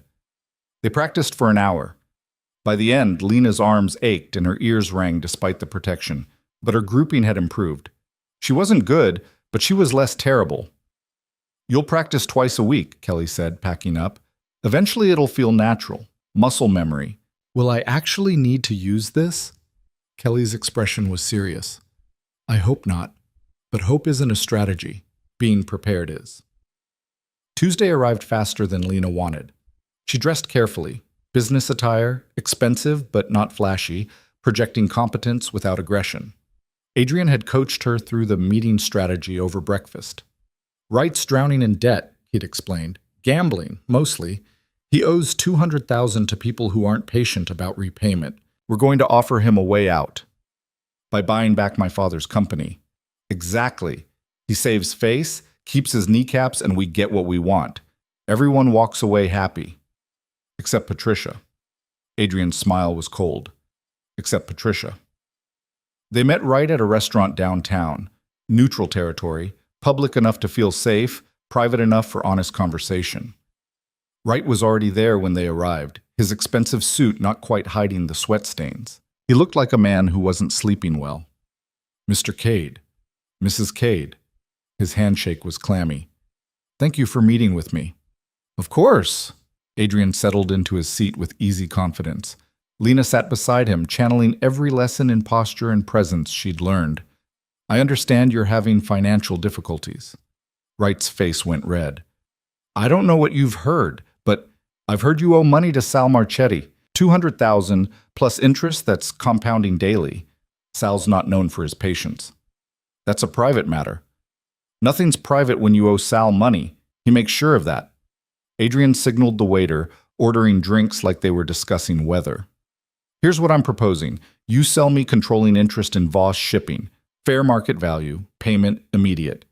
That gives you enough to clear your debt and start over. The company's not worth that much. It is to me and to my wife. Adrian glanced at Lena. Her father built that company. She wants it back. Wright looked at Lena properly for the first time, something like guilt crossing his features. I didn't know. Patricia said you didn't care about the business. Patricia lied about a lot of things, Lena said quietly. The company meant everything to my father. It means something to me too. I've been running it honestly. Whatever Patricia's agenda was, I've tried to keep it afloat. Adrian pulled out documents, sliding them across the table. I know. I've seen the books. You've actually done decent work under difficult circumstances, which is why this offer is generous instead of hostile. Wright read through the papers, his hands shaking slightly. The numbers were there in black and white, enough to clear his debts and then some. If I don't accept? Then Sal calls in your debt tomorrow morning, and the people after Sal will be less pleasant. Adrian's voice stayed pleasant, conversational. But that won't happen, because you're a smart man, and smart men know when to take the exit being offered. The silence stretched. Lena watched Wright's face cycle through options, seeing him arrive at the same conclusion Adrian had known he would reach. I'll need to review this with my lawyer. Of course. You have until Friday. After that, the offer expires and you're on your own with Sal. Adrian stood, buttoning his jacket. One more thing. Patricia paid you to run the company into the ground. I know this. You know this. That stops now. If you take this deal, you walk away clean. If you try to interfere with the transition or help Patricia in any way, the deal's off and your debts become public knowledge. Wright nodded slowly, looking defeated and relieved in equal measure. Outside in the car, Lena turned to Adrian. You really would have let Sal hurt him? No. Sal would have hurt him all on his own. I just gave Wright the information to make an informed choice. That's splitting hairs. That's how power works. Providing options that lead to the outcome you want while letting people think they chose freely. He glanced at her. You're judging me. I'm trying to understand you. Good luck with that. I've been trying for 32 years. Despite herself, Lena smiled. Adrian had a way of disarming tension with unexpected honesty. It was one of the things that made him dangerous. You could almost forget what he was capable of when he smiled like that. That evening, Kelly pulled Lena aside as she was heading to the library. We have a problem. Well, an opportunity that looks like a problem. That's specific. Elena Volkov contacted me. She wants to meet with you, alone. Coffee, public place, just the two of you. Lena's stomach tightened. Why? She didn't say, but Elena doesn't do social calls. She wants something. Kelly's expression was carefully neutral. It's your choice. But if you go, I'll have people nearby. She'll know they're there. That's the point. Shows you're protected, but not scared. Does Adrian know? Not yet. I wanted to ask you first. The fact that Kelly had come to her directly instead of going through Adrian felt significant, like she was being treated as her own person instead of Adrian's appendage. Set it up, Lena said. Tomorrow, if possible. Kelly's smile was approving. I'll make it happen. The next morning, Lena found herself in a cafe in the Arts District, waiting for Elena Volkov and trying not to look as nervous as she felt. Kelly was somewhere nearby, invisible but present. Two other security personnel were positioned strategically around the block. Elena arrived exactly on time, dressed down in jeans and a leather jacket that probably cost more than most people's monthly rent. She ordered a latte with oat milk and sat across from Lena with the ease of someone who'd never doubted her welcome anywhere. Thank you for meeting me, Elena said. I wasn't sure you would. I'm curious why you wanted to. Straight to business. I like that. Elena added sugar to her coffee, stirring slowly. I wanted to apologize for the gala. I was testing you, and I was harsher than necessary. You were honest. I appreciate honesty. Most people don't. Most people want comfortable lies. Elena's smile was slight. You're not like most people Adrian associates with. You're interesting. I'm his wife, not his associate. Are you? Or are you a strategic asset he's still figuring out how to deploy? Elena leaned forward slightly. I'm not trying to insult you. I'm genuinely curious. What's your role in his empire? I'm still figuring that out. Fair enough. Here's why I asked to meet. Elena's expression turned serious. My father's planning something that involves Adrian and by extension, you. I don't know details yet, but I know the pattern. He's circling, looking for weaknesses. Why are you telling me this? Because unlike my father, I don't believe in unnecessary destruction. Adrian and I could be competitors without being enemies. We could even be allies if the circumstances were right. She paused. And because I think you might be the key to preventing a war no one wants. Lena processed this carefully. You want me to be a bridge between your father and Adrian. I want you to be a reality check for both of them. They're so busy measuring each other that they're missing the actual threats. There are other players in this city, bigger, meaner, with fewer scruples than either of them. Like who? Elena's smile was grim. Like the people who tried to kill Adrian 6 months ago. The car bomb? That wasn't random violence. That was a message from someone who wants his territory and doesn't care about the old rules. The cafe suddenly felt too exposed. Lena glanced around, spotting Kelly by the window, her posture alert. Does Adrian know you know about this? Probably. He's not stupid, but his pride makes him think he can handle everything alone. You're his weakness and his strength. If someone wants to hurt him, they'll come through you. But if you're smart, and I think you are, you can also protect him in ways his security never could. How? By seeing what he doesn't, by connecting dots he's too close to connect. Elena finished her coffee. I'm not asking you to spy for me or betray Adrian. I'm asking you to keep your eyes open, watch the patterns, and when something doesn't add up, trust your instincts. Why should I trust you? You shouldn't. I'm Ivan Volkov's daughter. I'm ambitious and dangerous and probably working an angle you can't see yet.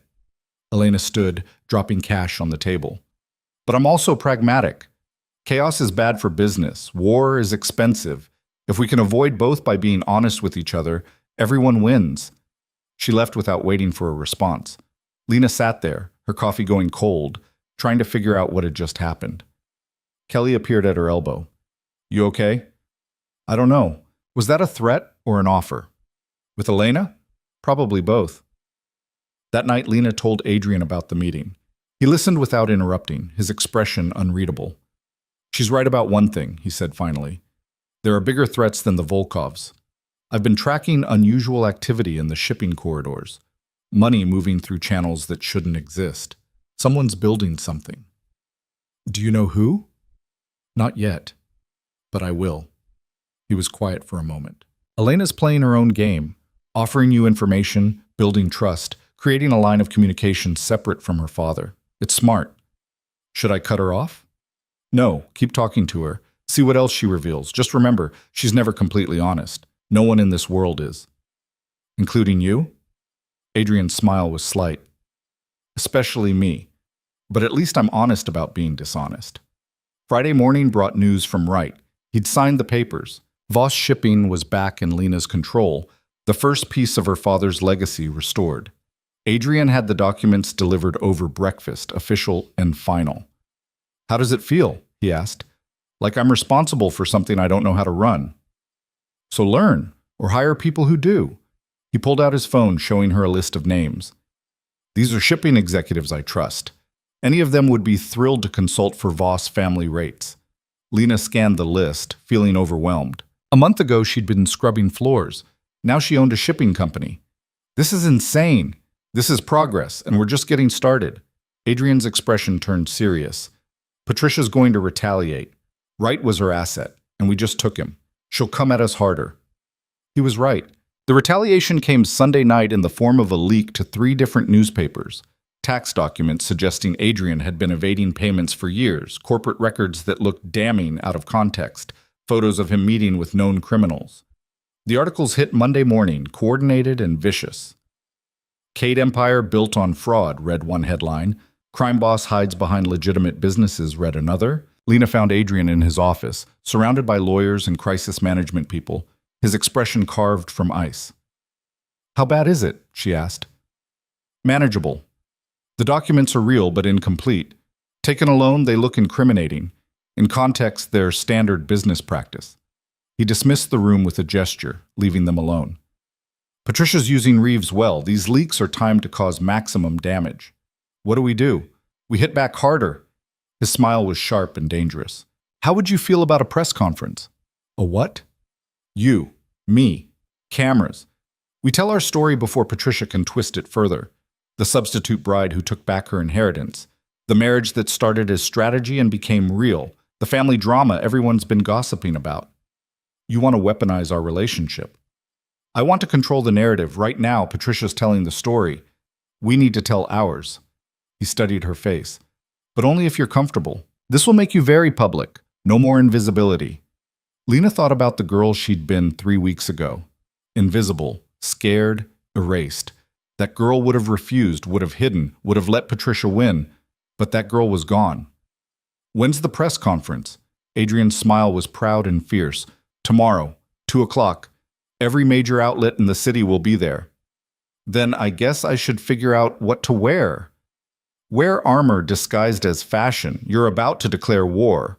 The press conference was scheduled for the Grand Ballroom at the Ashford Hotel, the same venue where Adrian had announced a real estate deal 6 months prior. Lena stood backstage, her reflection in the mirror showing someone she still didn't quite recognize. The stylist had chosen ivory, a deliberate contrast to the midnight blue of the gala. Soft, but not weak. Elegant, but not frivolous. You look like you're about to face a firing squad, Marcus the stylist said, adjusting her collar. I feel like it. Good. Channel that energy. Let them see you're taking this seriously. He stepped back, assessing. Remember, you're not defending yourself. You're telling your story. There's a difference. Adrian appeared in the doorway, already dressed in a dark suit that made him look like he'd stepped out of a boardroom war. Ready? No, but I'm doing it anyway. That's the spirit. He offered his arm. Stay close to me. If a question makes you uncomfortable, I'll handle it. But try to answer what you can. The more authentic you are, the better. They walked to the wings together. Through the curtain, Lena could see the ballroom packed with reporters, cameras, the hungry machinery of media waiting to be fed. Her stomach twisted into knots. What if I mess this up? You won't. And if you do, we'll fix it. Adrian's hand found hers, squeezing gently. You survived 8 years with Patricia. You can survive 20 minutes with reporters. The introduction was brief. Adrian's publicist, a sharp woman named Caroline who'd flown in from New York that morning, welcomed everyone and established ground rules. Then she called them out. The lights were blinding. Lena's legs moved on autopilot, carrying her to the podium beside Adrian. He spoke first, his voice carrying the easy authority she'd come to recognize. Thank you all for coming.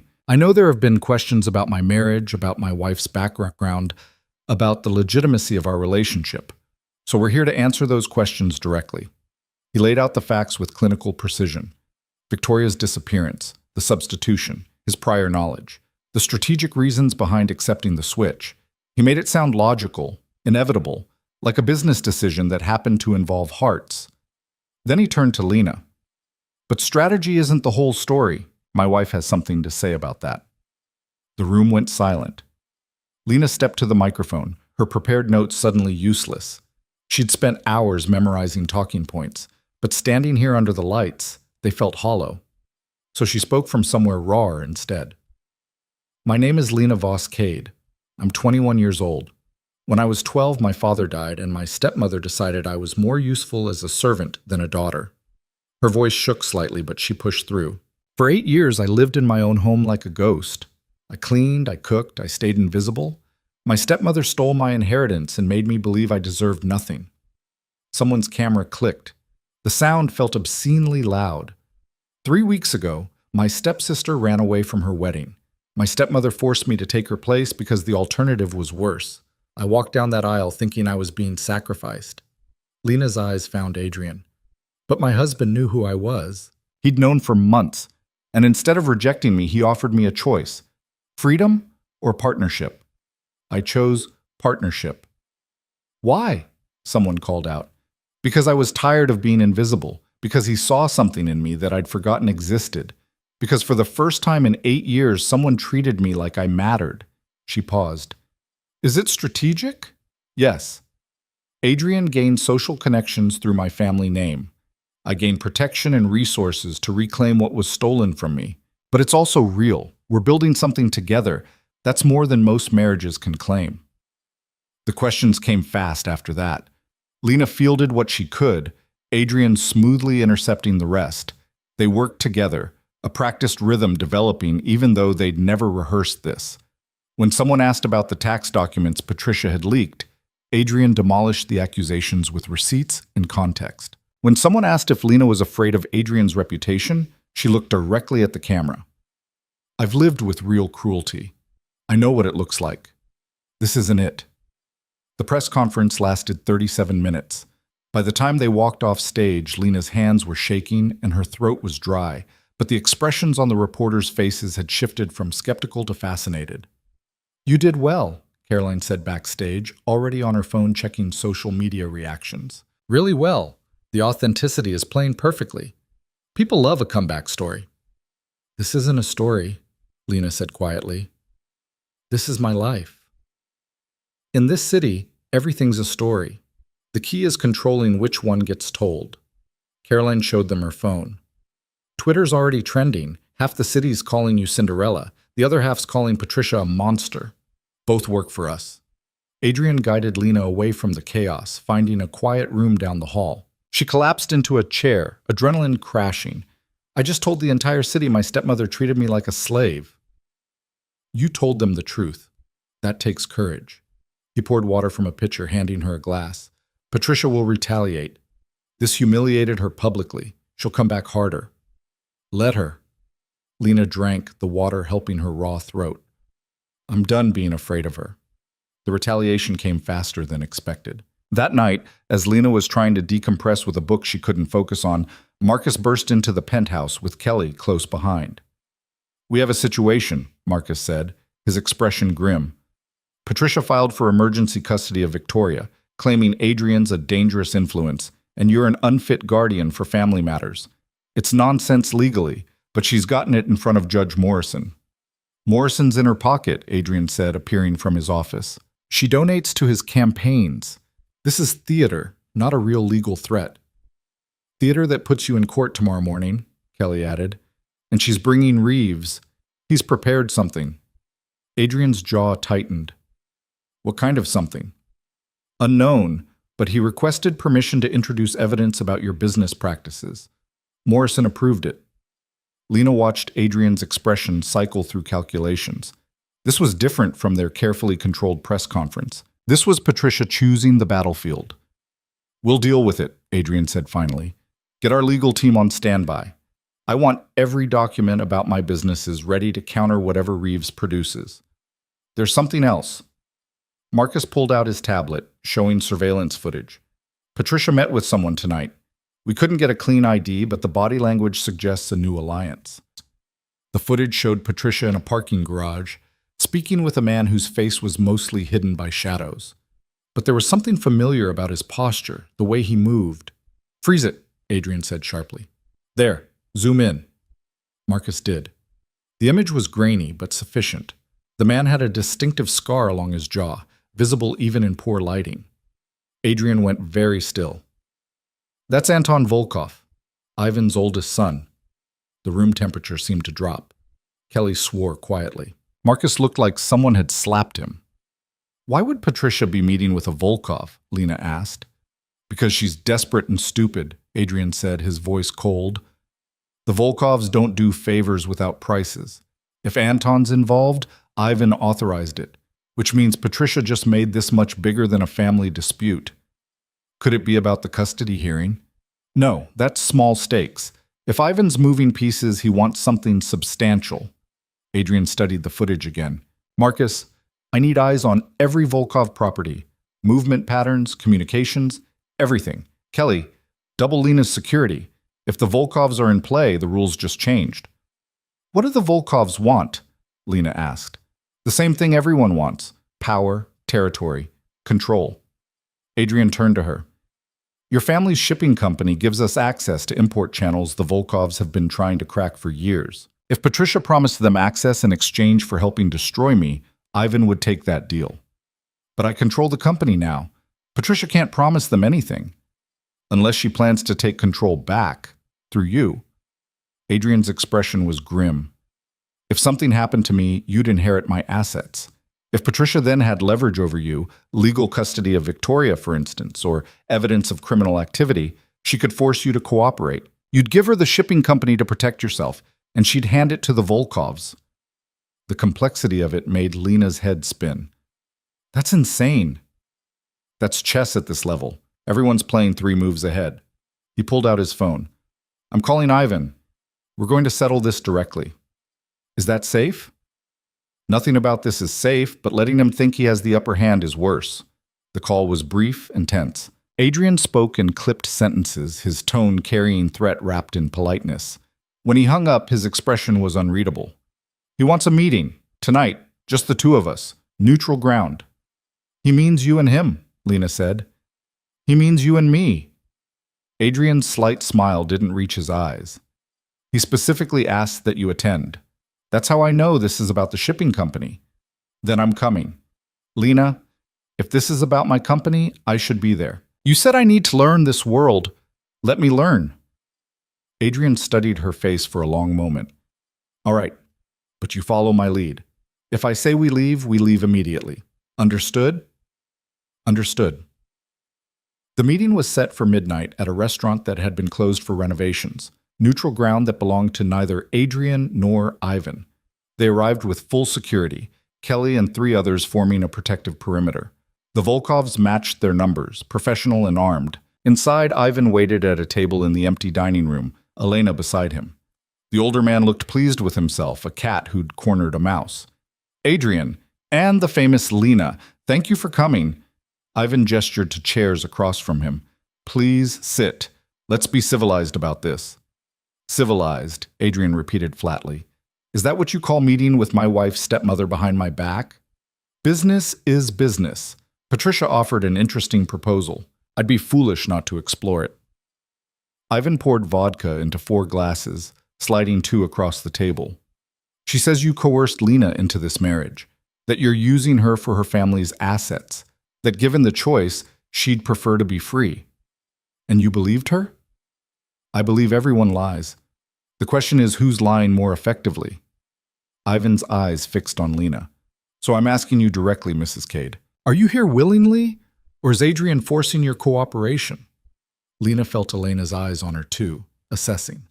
This was a test, she realized, not just of her loyalty, but of her agency.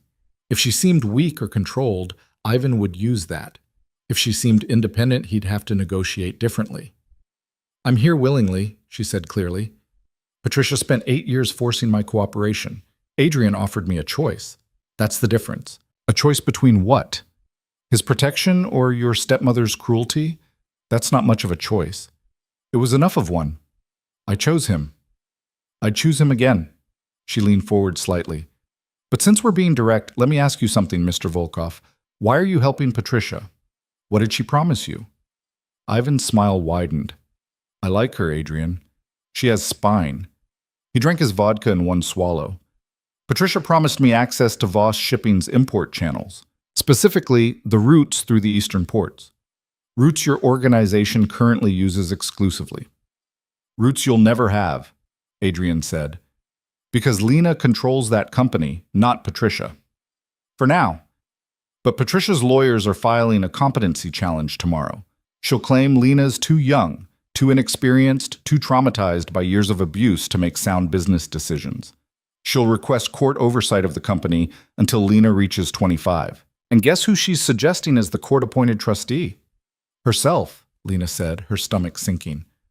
Herself, Ivan confirmed. Morrison will approve it.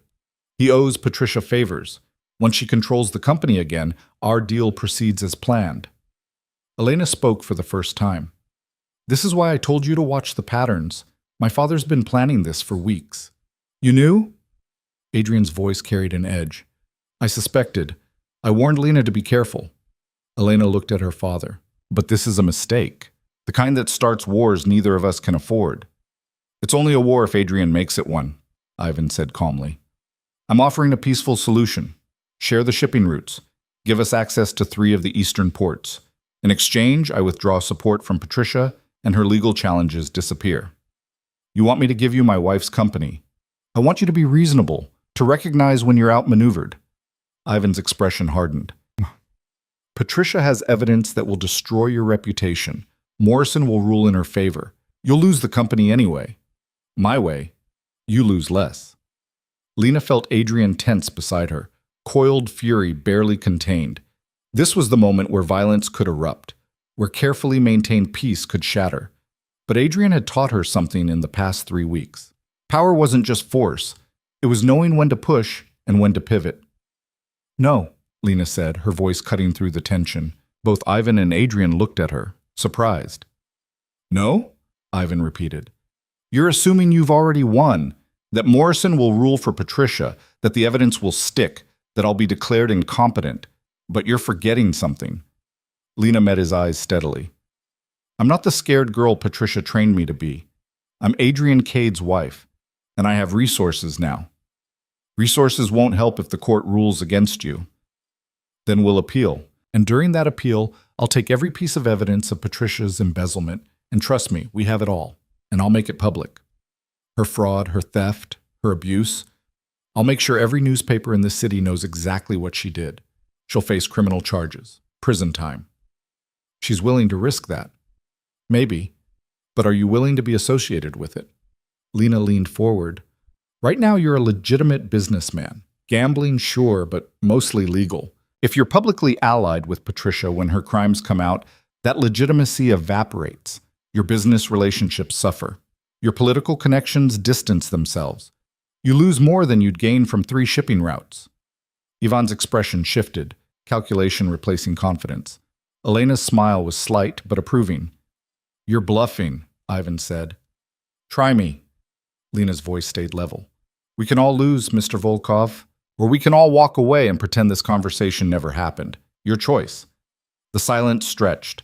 Adrian's hand found Lena's under the table, squeezing gently.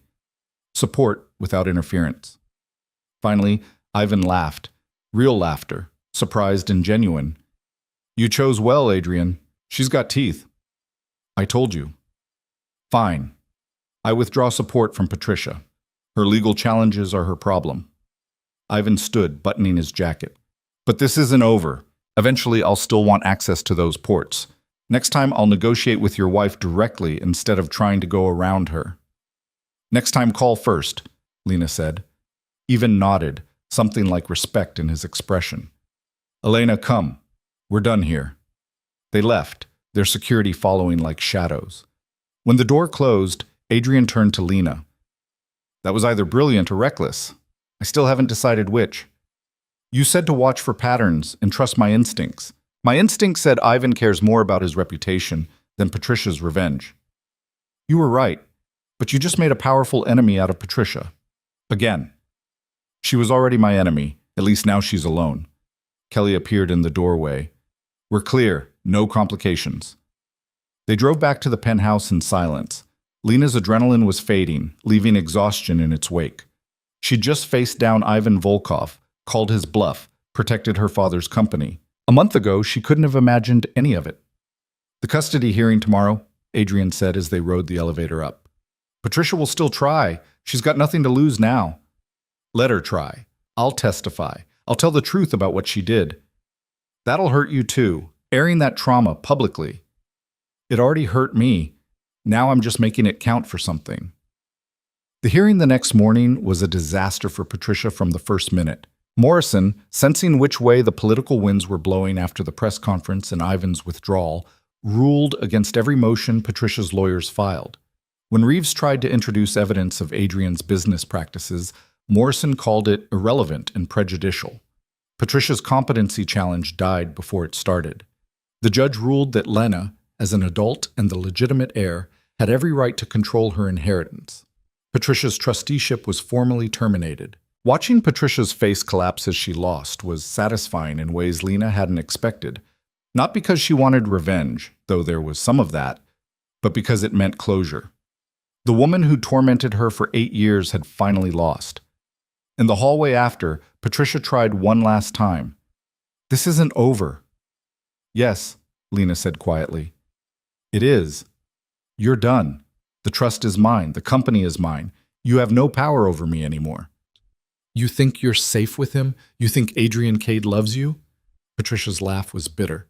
You're a tool. A useful acquisition. When you stop being useful, he'll discard you. Maybe. Or maybe I'm exactly where I choose to be. Lena stepped closer, lowering her voice. You spent 8 years trying to break me. You failed. That must be hard to accept. She walked away before Patricia could respond, Adrian falling into step beside her. Kelly and Marcus flanked them, professional and alert. How does it feel? Adrian asked. Like I can finally breathe. Good. Because we have work to do. Your company needs a complete overhaul. The board needs replacing. Operations need restructuring. It'll take months. Then let's start. The next weeks were a blur of activity. Lena threw herself into learning the shipping business with the same intensity she'd brought to everything else. Adrian connected her with experts, sat in on meetings, taught her to read financial reports and spot weakness in negotiations. She made mistakes, plenty of them. She overpaid for a contract because she missed a clause. She trusted an executive who was embezzling. She made a routing decision that cost the company 2 weeks of delays. But she learned, fast, and with each mistake she got sharper. Elena reached out again, this time with a legitimate business proposal, a partnership between Volkov Enterprises and Voss Shipping for a specific route that benefited both. Lena negotiated hard, getting terms that heavily favored her company while giving Elena enough to make it worthwhile. You drive a hard bargain, Elena said when they finalized the deal. I learned from the best. Adrian? Patricia, actually. She taught me what cruelty looks like. Adrian taught me what power looks like. Together, they made me dangerous. Elena's smile was approving. We should do this again. As long as your father doesn't try to steal my company again. No promises. But I'll give you advance warning next time. The Voss estate sale happened in October. Lena had the property appraised, packed up her father's personal effects that Patricia hadn't sold, and put the rest on the market. It sold in 3 days to a tech entrepreneur who wanted the prestige of old architecture. Patricia tried to contest the sale, claiming she had rights to the property. The judge, a different one this time, laughed her out of court. With the proceeds, Lena established the James Voss Foundation, a nonprofit dedicated to helping young people escape abusive family situations. Scholarships, legal aid, emergency housing, all the things she'd needed and never had. Adrian helped her set it up, connecting her with the right lawyers and advisors. "This is good," he said, reviewing the mission statement. "Meaningful. Your father would be proud." "I hope so. I barely remember him sometimes. Patricia did her best to erase him." "Then this keeps him alive. That matters." The 6-month mark of their marriage approached without fanfare. Lena realized it one morning while reviewing shipping schedules, noticing the date and feeling a jolt. She found Adrian in his office, working through contracts. "It's been 6 months." He looked up, understanding immediately. "It has. You said I could leave, that the agreement was for 6 months, and then I could walk away if I wanted." "I did say that." He set down his pen, his expression carefully neutral. "Are you planning to?" Lena thought about the girl who'd walked down that aisle in a veil, terrified and convinced she was being sacrificed. That girl seemed impossibly distant now, someone else entirely. "No," she said, "I'm not leaving." "Why not? You have money now, freedom. You don't need my protection." "I know, but I'm choosing to stay anyway." She moved into the office, settling into the chair across from him. "You asked me once what I wanted from this. I didn't have an answer then. I do now." "What do you want?" "Partnership. Real partnership. Not strategic marriage or convenient arrangement. I want to build something with you. The foundation, the company, whatever comes next. I want to be your actual wife." Adrian was quiet for a long moment. When he spoke, his voice was softer than usual. "You know what I am, what I've done. The business isn't all legitimate. People have been hurt because of my decisions." "I know. And I'm not naive enough to think I can change that. But I also know you're more than your worst actions. You saw me when I was invisible. You gave me a choice when I had none. You've been honest even when it hurt." She paused. "I'm not asking you to be perfect. I'm asking if you want me to stay." "Yes." The word came without hesitation. "I've wanted you to stay since the beginning, but it had to be your choice." "It is my choice. I'm choosing you. I'm choosing us. I'm choosing this complicated, dangerous, imperfect thing we've built." Adrian stood, moving around the desk. He pulled her up, his hands cupping her face with unexpected gentleness. "Then stay. Please stay." He kissed her. Really kissed her. Not the perfunctory press of lips from their wedding, but something real and hungry and vulnerable.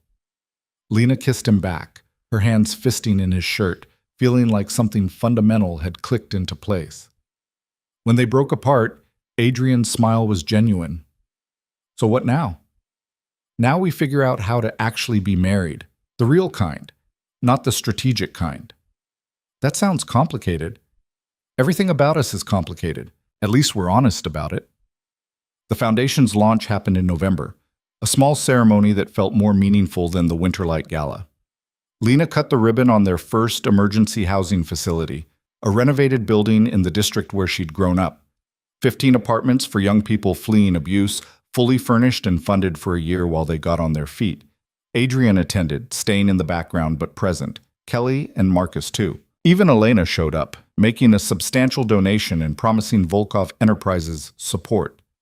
"You've built something good here," Elena said, touring the facility. "That's rare in our world." "Someone had to." "Most people would take the money and disappear. Travel, shop, forget. You're using it for something that matters. I remember what it felt like to have nothing. I'm not going to forget just because I have something now." That night, back at the penthouse, Lena found Adrian on the balcony looking out at the city. She joined him, the November air sharp but not unpleasant.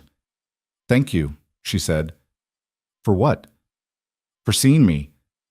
For giving me a choice. For helping me become this." She gestured at herself, at everything. "I wouldn't be here without you. You would have found your way eventually. I just accelerated the timeline. Maybe, but I'm still grateful." Adrian pulled her close, his arm around her shoulders. They stood there watching the city lights, comfortable in silence. "Patricia called today," he said after a while. "From Paris. She's living with Victoria. They want to come back." "What did you tell her?" That if she sets foot in this city again, I'll have her arrested for fraud. The statute of limitations hasn't run out. He paused. Was that the right call? Lena thought about it. The old her would have said yes immediately, anything to keep Patricia away. But she wasn't the old her anymore. Yes. Not because I'm afraid of her, but because she doesn't get to come back and pretend nothing happened. She made her choices. Now she lives with them. And if Victoria wants to come back, she's still your stepsister. Then we'll deal with it, but on my terms, not hers. December brought snow and the kind of cold that made the city beautiful and miserable in equal measure. Lena spent the holidays with Adrian, learning what it meant to build traditions instead of enduring them. They hosted a small dinner, Marcus and Kelly, Elena, a few of Adrian's business associates who'd become something like friends. It was strange and lovely, nothing like the formal dinners Patricia used to throw. To new beginnings, Elena toasted, raising her glass. And to Lena, who proved that strong women don't need to be perfect. They just need to refuse to quit. I'll drink to that, Lena said. Later, alone with Adrian in the quiet penthouse, Lena reflected on everything that had changed. 6 months ago, she'd been invisible, erased, convinced she was nothing. Now she ran a company, led a foundation, negotiated with people who terrified others, married a man who'd seen her when no one else had. Regrets? Adrian asked, reading her expression. None. You? About you? Never. He pulled her closer, his smile soft. You're the best investment I ever made. That's very romantic. I'm not a romantic person. I know. That's why I married you. They laughed together, and it felt like coming home. Not to a place, but to a person. To herself. The snow fell outside, blanketing the city in white. Inside, warmth. Inside, partnership. Inside, the life Lena had chosen instead of the one that had been forced on her. She'd started as a replacement bride, a substitute, someone else's shadow. But she'd become herself, Lena Cade. Not invisible, not erased, not apologizing for existing, just present, just powerful, just exactly where she'd chosen to be. And that, she thought, was worth every terrifying step of the journey. The story that began with a veil and a lie had become something true, something earned, something worth keeping. Patricia had tried to erase her. The world had tried to break her. But Lena had survived both, and in surviving, she'd learned to thrive. This was her empire now, her life, her choice, and she was just getting started.